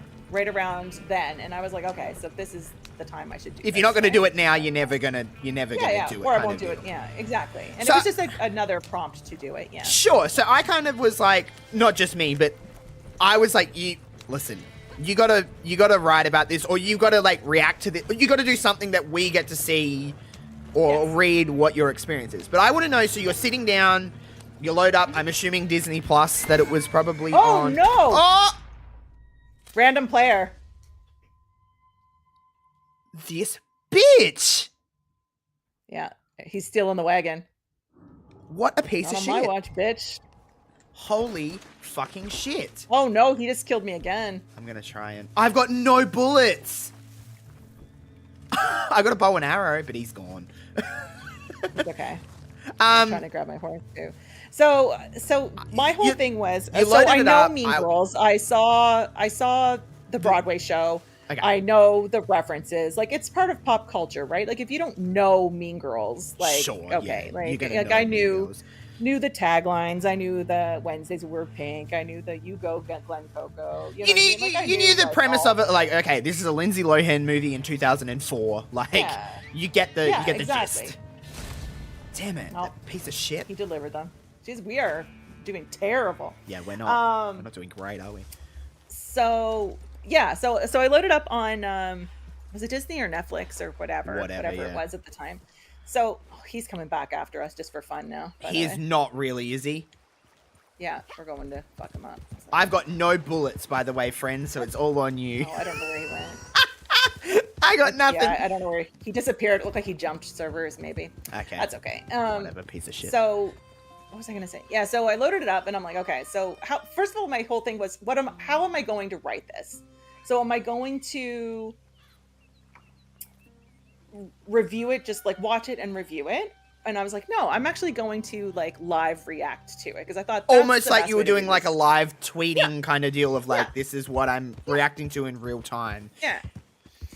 So I just opened a thing and I'm like, okay, I'm just going to, like, I'm telling somebody about it, like I'm live tweeting it, like I'm messaging you during it. And I was just like, okay, well. So did you leave the movie just kind of on, and did you pause and write, or did you just leave it on and just wrote? So I kind of did both. If it was something that I just wanted to jot down quickly, I would just type it. Like I have the dual monitors, so I was able to do that. But there was times that I'd be like, okay, hold up. So I just pause it and I would like back it up to if I wanted to quote something. You were like, or what did I just watch? Yeah, well, and I even went into it when you read the article. I was like, how problematic is this movie going to be after how many years it's been out, right? Like, I say 2004. I think it was 2004. It could have been 2003 though. But I mean, it was a product, definitely a product of its time. Like it's not that movie. If you took that movie and put it into 2025, there's certain elements of that movie that wouldn't fly. It obviously was not as problematic as I had anticipated. Like, you know what I mean? Like every time you go back and watch a movie that's like 20-ish years old, you always are like, oh, okay. You gotta take it with a grain of salt almost. Yeah. Be, you know? Because there's certain words in that certainly wouldn't fly today. There's a certain slurs and stuff that you probably wouldn't say. But the overall, I will say Mean Girls is something that overall isn't too bad. Yeah. I have to say there really wasn't, like, I didn't sit there and I was like, oh, this is not great. You know what I mean? Like, but yeah. Did you get a laugh out of it? I laughed because some of it was just, it's just so cheesy. Like, you know what I mean? And, it's very like, it's very like Broadway teenager. Show, I really knew what was going to happen anyway. Like, do you know what I mean? Like, so, because the Broadway show is really, what is going on with this person? Just. Why is this person attacking us? I don't know. Take a piece of that. Ah! Oh, I'm going to die. Well. I'm dead. This is just a random NPC that went after us, too. What the fuck? I need to get weapons. Before we start this next one, how do I get more weapons? Let's go to a gunsmith. Do you have your weapon out in the town? What do you mean? Like, was your gun out? Because I'm wondering if the player saw it as a threat and just was like... I don't think I did. I honestly, I could have. But I don't think I did. I've like spawned up on it. It's weird that they randomly went after us. There's a gunsmith here in town. I died. I just died. Did you like fall down the hill? I fell off a hill. Oh, okay. Yeah, so like, so I mean, I thought it was funny. Like, I mean, I think it resonates in the same way as, I mean, I remember high school. High school was a very long time ago for me, but some things haven't changed. I mean, the clicks are still there. The cool mom thing was just a lot. I loved that. I'm here. Tina Fey, I thought was fantastic. Amy Poehler. I mean, let's really have a cast. Amy Poehler is the cool mom. Oh my god, when the dog bites her nipples, it's just truly the most stupid thing ever, and I love it. Alright, I'm gonna go get some. Get some. Go into the gunsmith. Some new. Get some ammo. Whoa, charged in there. Browse catalog. That's what I want to do. I just need. But yeah, I think a lot of it was. I mean, I didn't hate it. I thought it was fun. It was a nice little thing. I don't write a lot about pop culture for the Hive. Mostly it's video games. So, but which made me kind of wonder, you know, maybe I should be writing more. And Stuart has sent me a list of a few movies he thinks it would be hysterical for me to do the same thing with, movies I haven't seen. Like I'm not even sure are real. I feel look them up. I feel like you should, because like, I don't know. There's something about,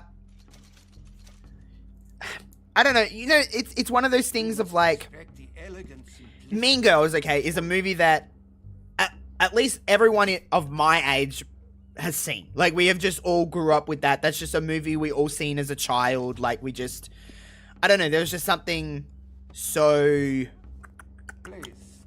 It was just a product of its time. It really was. Yeah. I mean, we watched that movie at school, believe it or not.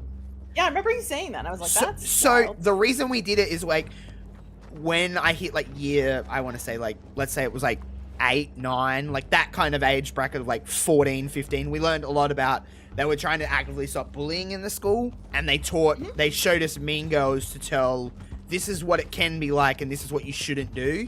So I remember watching that in class, but we had, at that age, I couldn't tell you who hadn't seen that movie. Like, everyone was like, we just get to watch Mean Girls at school. Like, this is awesome. Like we just get to watch a movie in class.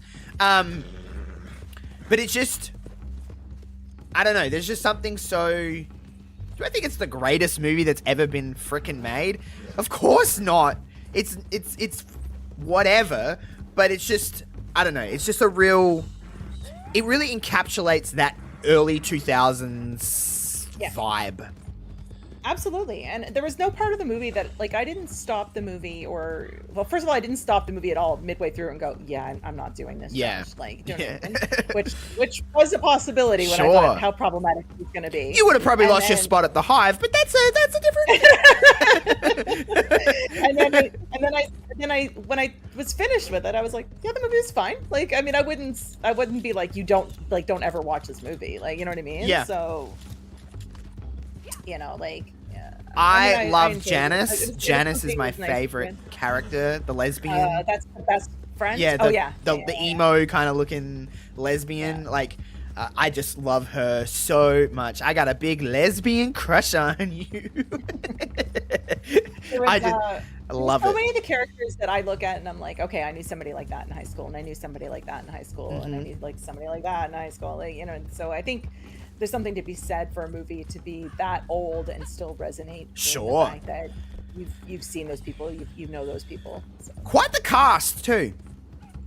Yeah, when you look at it, like they've all, you know, done a lot more still, like, you know what I mean? Or at the time, like my thing when and even in the review I mentioned, I'm like, how old are these people? Yeah, like, because and then I started looking up ages and I'm like, okay, you are like 30 playing a 17-year-old. You know what I mean? Sounds like Hollywood. Yeah. Like, I'm not sure how. I wasn't surprised. I'm not sure how. Holy fucking shit. I'm not sure how old Lindsay Lohan was, but she certainly wasn't 15 or 16 or whatever age she was portraying. She was actually, I think, one of the younger. Yeah. Because she was like the in girl at that. I want to say she was like 19. Sure. She was like, obviously, she was like, I mean, of the early 2000s. You could probably speak more to this than I can because I was so much younger.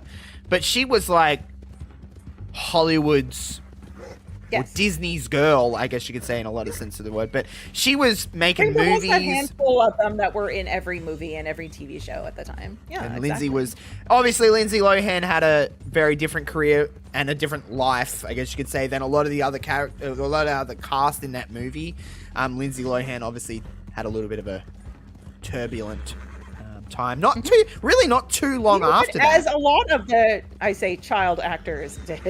You know, and like I was only talking about this the other day. Like, a lot of those child actors, like, there's like it's quicker to name like the list that didn't have like a turbulent time than did, which is unfortunate, which is not great. But I was talking about Hilary Duff because she's one that's really been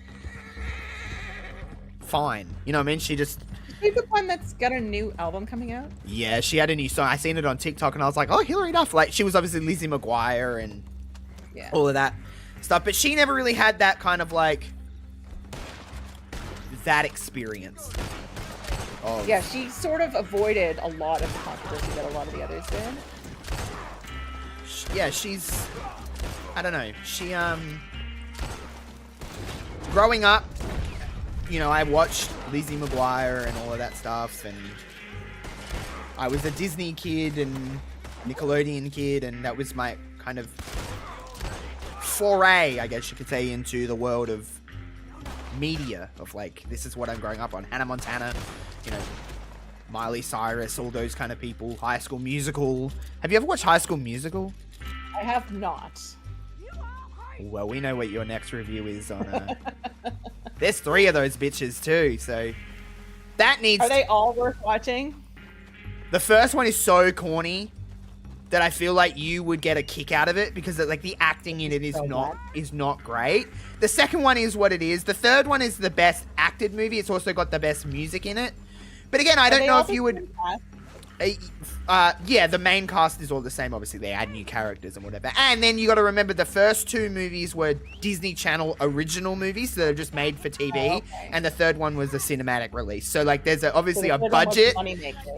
There's obviously a budget difference. You go to the third one and you're like, holy shit! And the first one, they're like dancing in a fucking diner. You know what I mean? So it's just, are you a musical person? I love musicals, yes. Okay, and you don't mind cheesy films? Oh, like, no. you probably appreciate them. I kind of get that sense. I think you would get like a campy. Yeah, it is very campy. Like, I feel like you would. I just tripped over on my horse. Holy shit. I nearly died. Oh my god, and there's people coming down. Just like fell. I think you would get a kick out of them, to be completely honest. Oh, And I'm assuming they're all on Disney. Yeah, they're all on Disney Plus. So you'd get the two things that I'm on now. Maybe that'll be. You would When did the first one come out? 2005. Okay, so 20 years ago. Yeah, 20 years ago. They just celebrated the 20-year anniversary. So you got to remember the cast is like, as you would probably be aware of, Zac Efron, Vanessa Hudgens, Ashley Tisdale. Like, it's, I don't know, it's just very typical Disney Channel kind of zone. Yeah. The second one, they're like not even in school. They're on summer break. So you can imagine how that goes. So it's not even a high school. They're on summer break and they're working at a country club. Okay, so the third one is their senior year. So they go from like the first one, and then the third one is they're in their senior year. And like the ultimate premise of those movies is Troy Bolton is picking between being in theater or being a basketball player. As is exactly everyone. What you think it would be. You know. So, and then he obviously finds love in that with a theater kid. You know what I mean? Like it's just, it is absolutely ridiculous, and it's so corny and cheesy, and like I think you would honestly love them. But I would say that if you were going to commit, I would say you would have to watch all three. There would be no way you could tap out after one. There'd be no way you could tap out after one. That's 3 weeks of content for the Hives. I can't even tell you the last time I really sat down and watched all three. Like, I genuinely, I don't remember, which is crazy because I grew up on them. But, I mean, I remember this is how committed I was. All the songs, are they all super catchy? Girl, I could probably recite them word for word, like on the spot. Like, I watched these movies. I was a drama kid. Like, I didn't do well in, I did average in school, except for like drama class. Like, I was like top, like I center attention. That's not, that shouldn't surprise anybody. But like the arts was always what I was good at school. Drama, music, all of that. So yes, they're all catchy. They're all cheesy. They sound like Disney Channel kind of made music, which again, I think you would appreciate. I think you would be like, this is stupid. And what's even funny is that Zac Efron in the first movie, someone else is singing for him because he didn't. Oh, I remember somebody telling me. So I think his voice was in there, but someone was dubbed over him or like mixed in him. And then in the second and third one, he's actually, whoa! He's actually, you're all good. You're gonna be a mess to clean. Oh, I'm starting to shoot. I don't know if I should. Yeah. The guy we want is on the wagon. Oh, I'm gonna die. Oh, I'm gonna die! Oh my god, I fell down there. Fucking fell down the hill. Yeah, so I feel like you would appreciate High School Musical quite a lot. Even if it's just to take the piss out of it. I feel like you would like it. Maybe I will. Maybe I will do that next. Because you probably didn't really ever watch like any of those shows that I watched growing up, purely because you're older than me. Like Hannah Montana. And that's probably why I think I missed like Mean Girls and stuff too. Is just that I wasn't the demographic for it at the time. No. And I think when I talk to anybody with this, I'm like, I didn't watch that because that's not like I was in university or whatever. Like, sure. Sure. Like you weren't 10 years old. This is what I was going to say though. This is not going to surprise anyone. But so I remember when High School Musical 2 was coming out, like it was premiering on Disney Channel. My family was away. We were away on holiday, and I made them all stop. Sit in front of a TV in the hotel room and watch High School Musical with me. That's amazing. There's one guy we need to kill, and then so it's this guy. And then the other guy we need to capture. This guy. This guy here? Ah, you got it. You want a hog time? You can. That's all right. You're all good. You're good. Oh, I can. Whoa, you got him. Go ahead. Come here. What the hell? Yeah, so I made my family watch High School Musical 2 on the premiere time because I was like, we're not missing this as a family. Next weekend, of course, Wicked Part 2 comes out in the theater. I can't wait. So I watched Wicked Part 1 and... Oh my god, did you see what happened to Ariana Grande? Yeah. How bad is that? That guy apparently is pretty famous for that, right? He lives here in Australia. Yeah. Did it at like Katy Perry. He did it at The Weeknd. The Weeknd? Yeah, right. And he like gloats about it. Like he should be banned from everything. 100%. He has like a presence online. Like he's not unknown. But let's just talk about first thing. Ariana Grande needs to get better security because they didn't do a very good. Cynthia Erivo, she did a better job than any of Ariana Grande's security. And listen, am I Ariana Grande's #1 fan? Absolutely not. Probably tell you about. I'm not quite sure how to help you. I didn't ask you, Amazon. Shut up. I was like, what? Amazon, shut up. So I can't control music from the audio. I didn't ask, buddy. So Ariana Grande has been through a lot, obviously, with the whole situation was it Manchester? With the terrorist attack and everything like that. Now, I'm not saying that it was specifically against her. That wasn't the case, but that poor girl has been on edge. Somebody rushed her on the yellow carpet, right? And like, I hate the people online that are like, he didn't even do anything. I'm like, how is she supposed to know that? You're touching someone without consent. I hate the whole thing of like celebrity. I hate this argument. Celebrities put themselves out there so they're allowed to be in the public eye and they're allowed to be touched. Oh my god, he got away. Ah! Yeah. Let's talk about Ariana Grande. Shit. Oh. Did you kill him?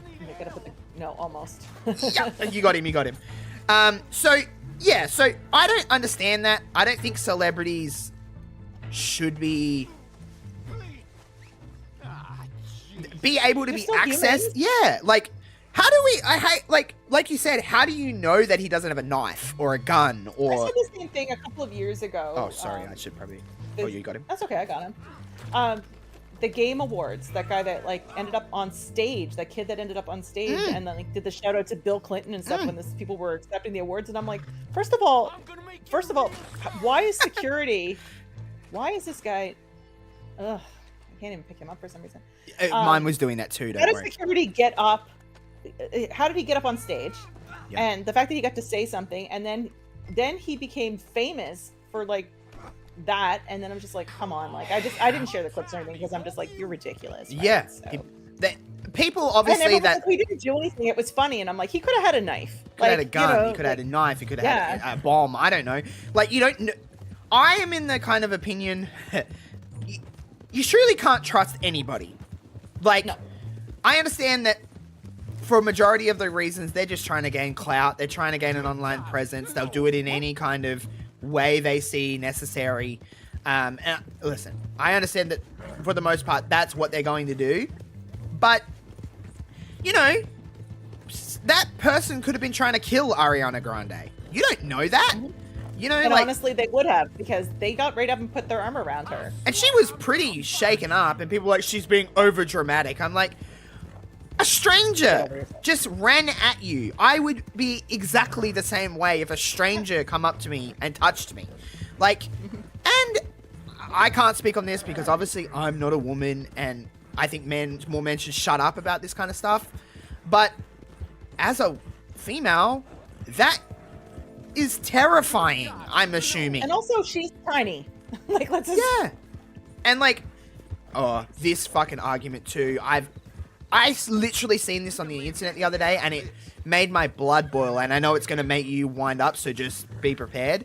There was you're never going to believe this, Peggy, but a man that had this opinion that said she puts herself out there and she sexualizes herself, so that gives us a reason to touch her. Yeah.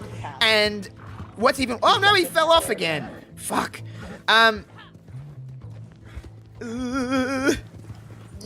Oh, you got him. They one of us killed him.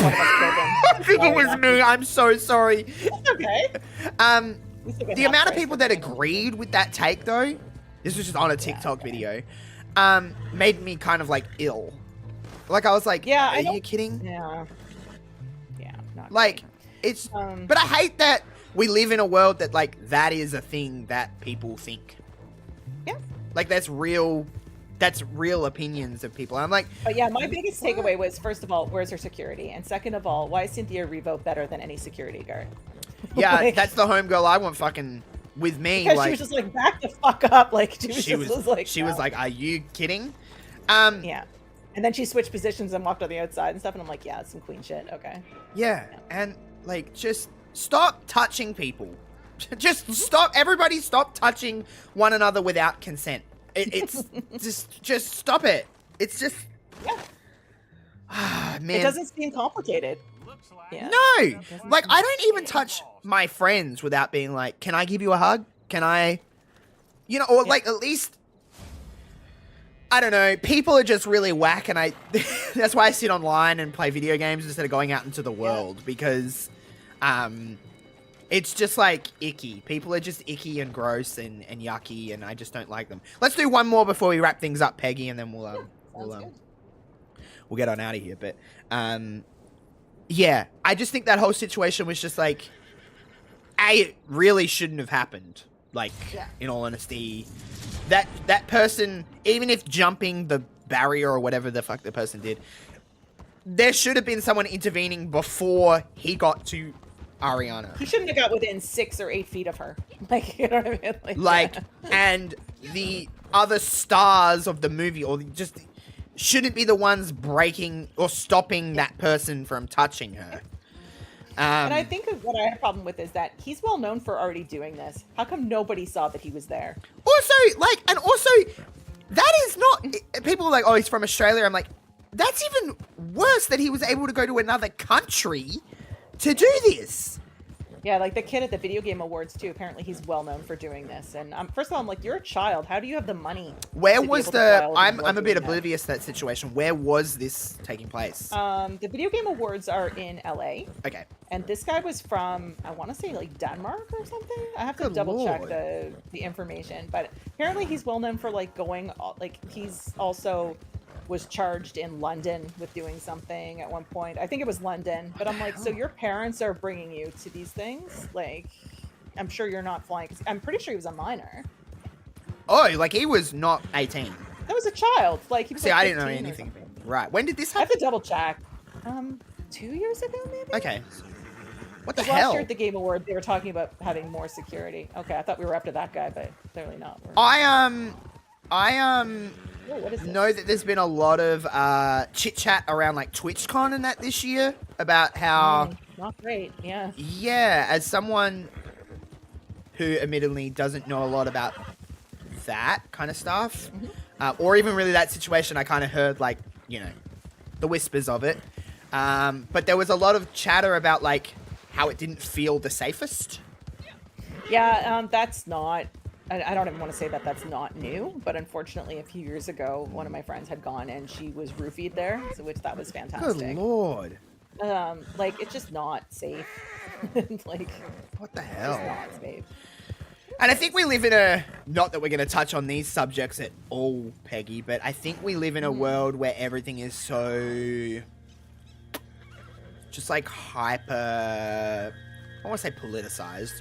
It is and it isn't, but yeah. We live in a world at the moment where everything is just, everyone's very aware of everything, and I don't know.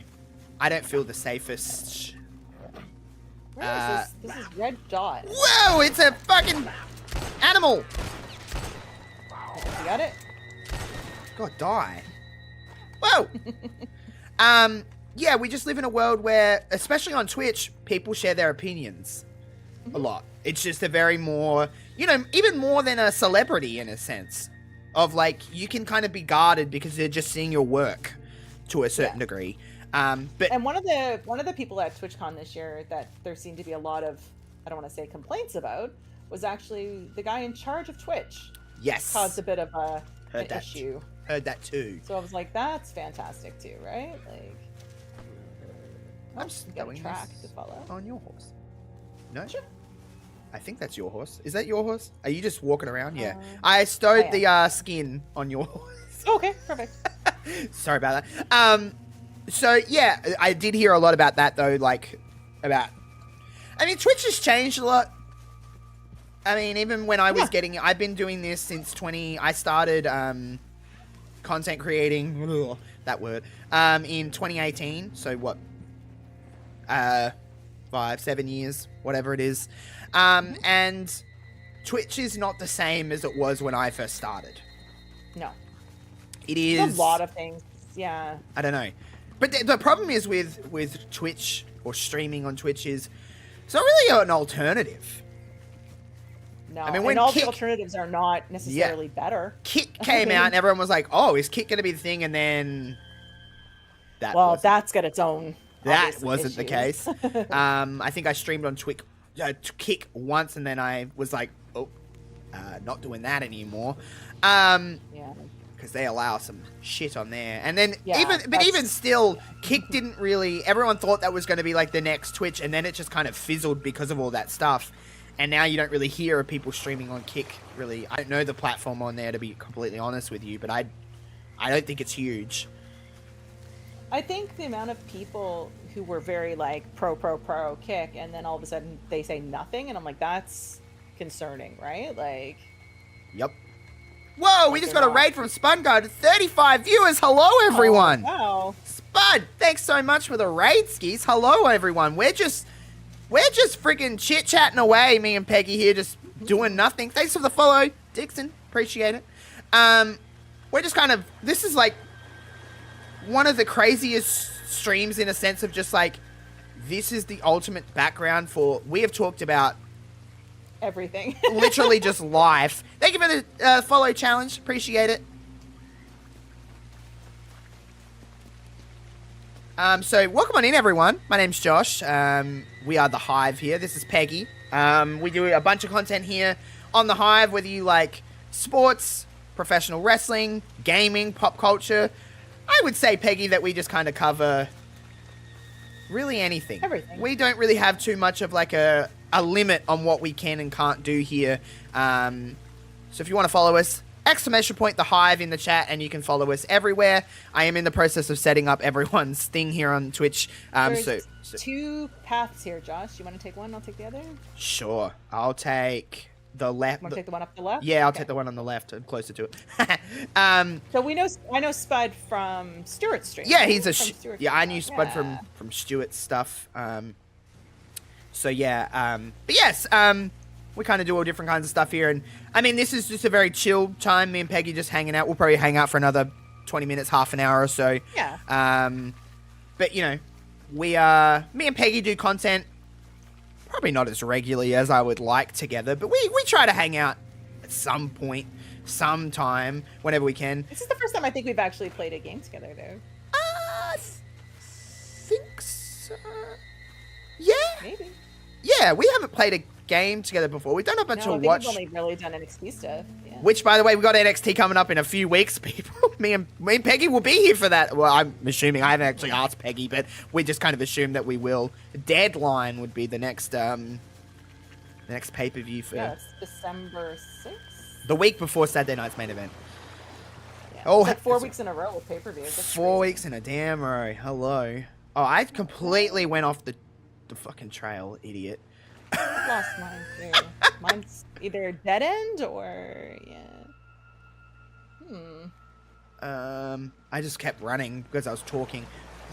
I'm a man. I can't multitask. I can't multitask, Peggy. Come on now. But yeah, so we do all different kinds of stuff here at the Hive. So if you just like good people, good content, just chill vibes, we're the place for you. Peggy does a lot of stuff over on our Substack. She writes a lot of video game articles.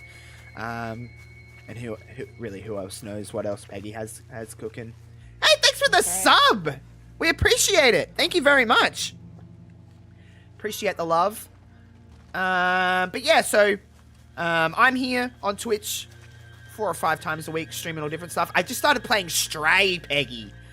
Oh, it's so good. I've never. Are you liking it? I really am. I've only played I played it for about an hour and a half the other night, and I'm gonna cry. a lot because It's definitely an emotional game. This is another one where we were talking about, you know, whether games are emotionally invested and stuff like that. And Stray was definitely one.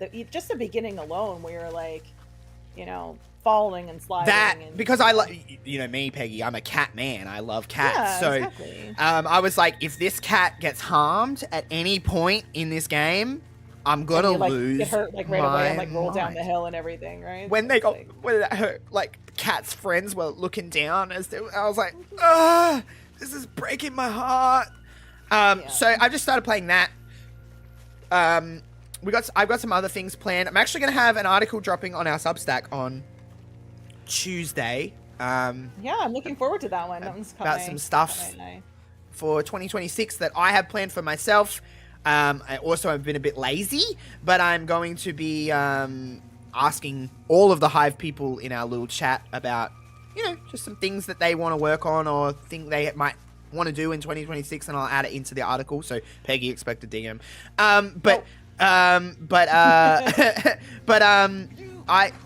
What the hell?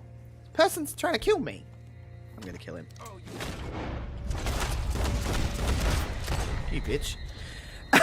So yeah, we're gonna talk about some stuff. The Hive has only been, God, when did we start? June, I think. May, June, something like that. I moved in June, and it was just shortly before that. So yeah, so you know, 6 months, May, June, somewhere. Of the Hive at the end of the year and all that kind of stuff. But you know, we just like to have fun. We just like to chill out. If you are into professional wrestling, AEW Dynamite watch parties every single week. Peggy and our good buddy Jamie lead the charge on those every single week. And also, if you're interested in doing watch-alongs, we may have an opportunity for SmackDown and NXT.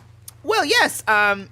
So one of the things, I guess I haven't actually told anyone in the Hive this at all. Wow, but I guess breaking news is some things are changing for me very soon, and it looks like I'm going to be off the Raw watch party. Okay. Because I just can't commit to it with new work and stuff like that. As everyone knows, I lost my job. And then I friggin' simultaneously got a job that I didn't really want, and then got offered 3 full-time jobs within a week. Okay, so that's amazing, though. So I have to have a little bit of a self-chat to see what I'm going to do. But obviously, I'm in Australia, everybody, so Raw airs at work time. You know what I mean? Like, I have to kind of look after myself before... Whoops, I'm getting on your horse. I'll get off your horse. Okay. I'll get my horse so you can stow it. Because I got that skin on there. Oh, no, you can still... It's okay. The skin, as long as it's not a carcass, you can... Oh, we're good. Somebody on top of it. My horse is coming. So you're going to be done with Monday, so we'll be looking for a replacement for Monday as well. So I'm still in the kind of... I'm not sure what's going to happen yet, but I'm not going to leave watch parties, everyone. I'm going to take one for the team, and I'll be moving to the blue brand. Oh. So... The 3-hour blue brand. Oh, my God. My friends. I'm taking one for the team, and I'll be probably leading the charge for SmackDown some point soon. It won't be... We'll still have Raw for a little while. I'm not leaving right away. It'll probably be more towards the start of 2026, because, you know, Christmas will come and we'll take a bit of a break if people want to take a break, and, you know, it's just that time of year. So I'll probably try and hang in there until the end of the year, and then I'll be God bless me, Peggy. And we'll see what happens. It might end up... I haven't actually talked to JPJ about this. I'm going to talk to him about it when we hang out for Raw. See what the plan is. He might want to... He might want to hang out with me on SmackDown. Or he might want to stay on Raw, and we'll get someone else for Raw, and then, you know, I'll get someone for SmackDown. But that will be the plan, probably moving forward, is one of the things I'll talk about in the article. But yeah, I'm listen, I think doing a watch party for something like SmackDown will actually be kind of interesting, because SmackDown is not a great show. So I think I'll be able to have some fun with the watch party. I'm really hoping that putting more time might mean more time. You know what I mean? Don't think that'll be the case, Peggy, but I love your optimism. Oh, somebody's shooting at us. Oh, I'll get them. Yeah. Where the fuck? Won't let me... Oh! I think I just shot the target, because it aimed to the target. No. You did, but I don't. Now they're dead. That's okay. Oh, sorry. They were bleeding, and now they're dead. I tried to shoot the thing, and then I pressed trigger. I'm like, that's aiming on the damn target. But yeah, so I'll be leading the charge more than likely for the blue brand. And Peggy will probably be in the chats of some of those, watching me physically wilter away into nothing. But you know, it is what it is. But I can commit to that because I know that I'll be home for them for the most part, and I just don't want to. Saturday morning, right? Yeah, so it's Saturday for me. So I just don't want to commit to Raw where I'm be like, oh, some weeks I might be able to be there, and some weeks I can't. Like I don't want that inconsistency. I don't think it's fair to. So in theory, you're looking for 1 for Raw, 1 for SmackDown, and 2 for NXT still. Well, yeah, it depends on what JPJ will want to do, because I know a big component of why he even agreed to do the watch party was because he wanted to do something with me. I don't mean to sound cocky, but he was just like, right? He was like, I want to do something with you, and like... Jamie, you're going to start doing SmackDown. Yeah, man, I've actually just received word that Jamie is going to be the one doing SmackDown with me. So thanks, Jamie. In fact, Jamie actually said to me, he said, actually, Josh, I want you off of SmackDown. I don't want you doing it. I'll take SmackDown on my own. So thank God for Jamie. God bless Jamie for that one. But I think I can make SmackDown work for me, to be completely honest, with the just because we all know how our watch parties work, Peggy. Yeah. We just fucking hang out. We don't watch wrestling. We react to what we react to and all of that kind of stuff. So we'll have more on that soon, and just as I work. Chelsea, right? Like. WWE, dude, you get everyone. They don't fucking care like about anything in that regard. But I'll still be here, like, regardless of anything. Raw won't go away. We'll have something for Raw. We'll have obviously Dynamite isn't changing, and it will still all be a rotating cast of characters for the pay-per-views and the PLEs and stuff like that. Like, and speaking of which, by the way, we've got one for Full Gear next weekend with JPJ and CJ and potentially someone else. And they just got to confirm it with me. And then the week after that is, hold on to your hats, everybody. Chaos. It's going to be myself, Peggy, Jamie, and Stuart for the 4-person watch party for Survivor Series War Games. Now, I don't know if Jamie's told you this, Peggy, but I got a certain tracking number for a certain article that's being delivered to me from Jamie. I knew nothing. And I don't know what it is. All he's given me is the thing, and all I know is that I have to film when I open it.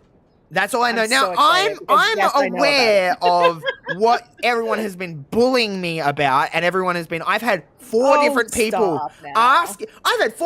asking for my shipping address because they want to send me Jey Uso merch, and I, stupidly, because I'm a content hoe, I was like, I'll wear it on the the War Games watch party if whoever buys it for me.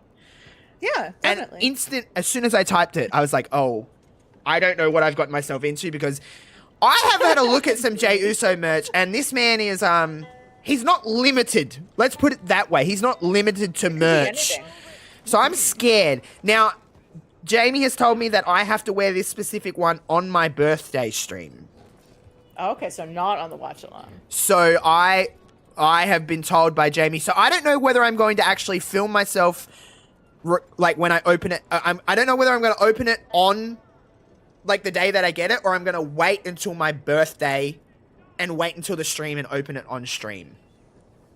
It depends if you're I must wash things before I wear them guy. I don't care. Because I mean, that would be the only thing that would to tell me to not, you know what I mean? Maybe what I'll do, here's what we might do, is I'm going to open it on my birthday stream and wear it on the War Games stream.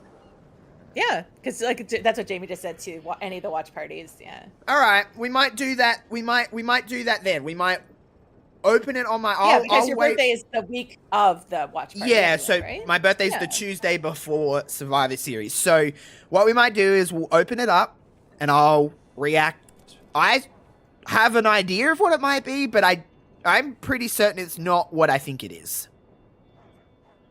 So I don't know what this man has got planned for me, but it's Jamie, so he loves to just It's Jamie and it's Jey Uso. So who knows? God.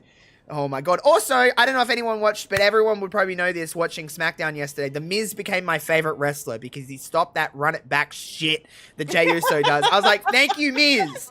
Thank you, the Miz. I thought that too. As soon as he went to the rollback, I was like, I always think of you every time I see the rollback because it's just like the Every thing, right? Raw watch party is just and then it was nasty. like the Miz music hit, and I'm like, this is so good. Yeah, really This good. was just, oh my God. But anyway, yeah. Peggy, thank you so much for hanging out for this. It's been Absolutely. fun. We have done, can't recall anything we did in the game, but we've just had a conversation about nothing We and did everything. nothing that I thought we would accomplish because someone stole our wagon. We crashed the moonshine one. We didn't complete a bounty. It's just been, it was a bunch of failure. it's just been a bunch of just bullshit. Like, what the hell? Everyone just wanted to fuck with us, to be completely honest. But we still had fun and we still had a good time and Absolutely, all this these- was a lot of fun. we need to do more stuff like this of just like, Yeah. I'm sure we can find some games that not just us can play, but we can get in other people. We're thinking about doing some Jackbox and stuff soon on the Hive. I think we could probably have a lot of fun with the crew that we have for some Jackbox nights and stuff like that, because I love those kind of games and doing all those things. And, you know, my horse is taking a massive shit as I'm on the outro, so that's lovely. Thanks for that. But yes, we got some cool stuff planned. The Hive is always doing cool things, and we're just trying to create fun content. Sometimes we don't necessarily worry about like the content that will do the biggest numbers or anything like that. We just want to have fun and I feel like you're shocked and offended by Josh Robinson 00.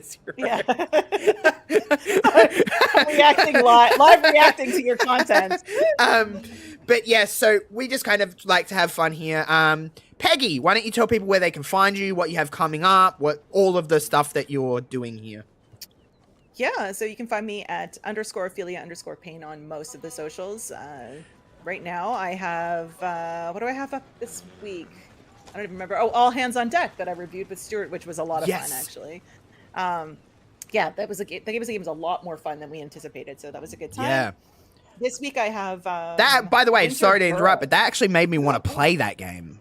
Yeah, I think we're gonna play it on his channel coming up potentially next week, so it'll be a lot of fun. We weren't Hell able yeah. to record anything because he had some issues that they did fix. The devs are really, really cool to work with. We had ran into a few issues and I messaged them and immediately they were like, "Yep, reload your game, it's fixed." And we were like, "Okay," and like that's Damn. great. See, that's good because I know that from my understanding and from what I read in your review or for what you said to me, that was like a 4-person team or something. 4-person team out of the Netherlands, and this is their first game, so they were Damn. like super, really, really, really nice to work with. So it was nice. That's good. Yeah, so that was really cool. They gave us 2 codes, so that was really nice of them. This week I have Winter Burrow, which is out on Xbox Game Pass. So you play as a little mouse. It's a super sad story, but a lot of fun to play. The game is they consider it a family survival game, so it's Hell like, yeah. like family friendly but survival, which is kind of nice. Hell yeah. Obviously, I have the Dynamite watch along with Jamie, and I do have another review that will probably be dropping maybe Thursday. We'll see kind what- of a last minute thing. Yeah, for something that's coming up. Peggy's Yeah. just gonna kind of sometimes I love me and Peggy's relationship because sometimes Peggy would just message me. She'd be like, "I've done this. Drop it whenever you want." Yeah. And then I immediately Yeah, just like, "I'll do it now." Yeah. I'm always like, give it a read, see if anything's like glaringly wrong with it, and then it's good to go. But yeah, usually I plan something and then something else will be sort of like it needs to be dropped by then. And Yeah. I'm like, yeah, good to go. So yeah, make sure to So that's follow. everything I think I'm working on. Yeah, so make sure to follow Peggy everywhere. Like she said, you can find her everywhere. Make sure to follow all of the stuff that we're doing on the Hive_media.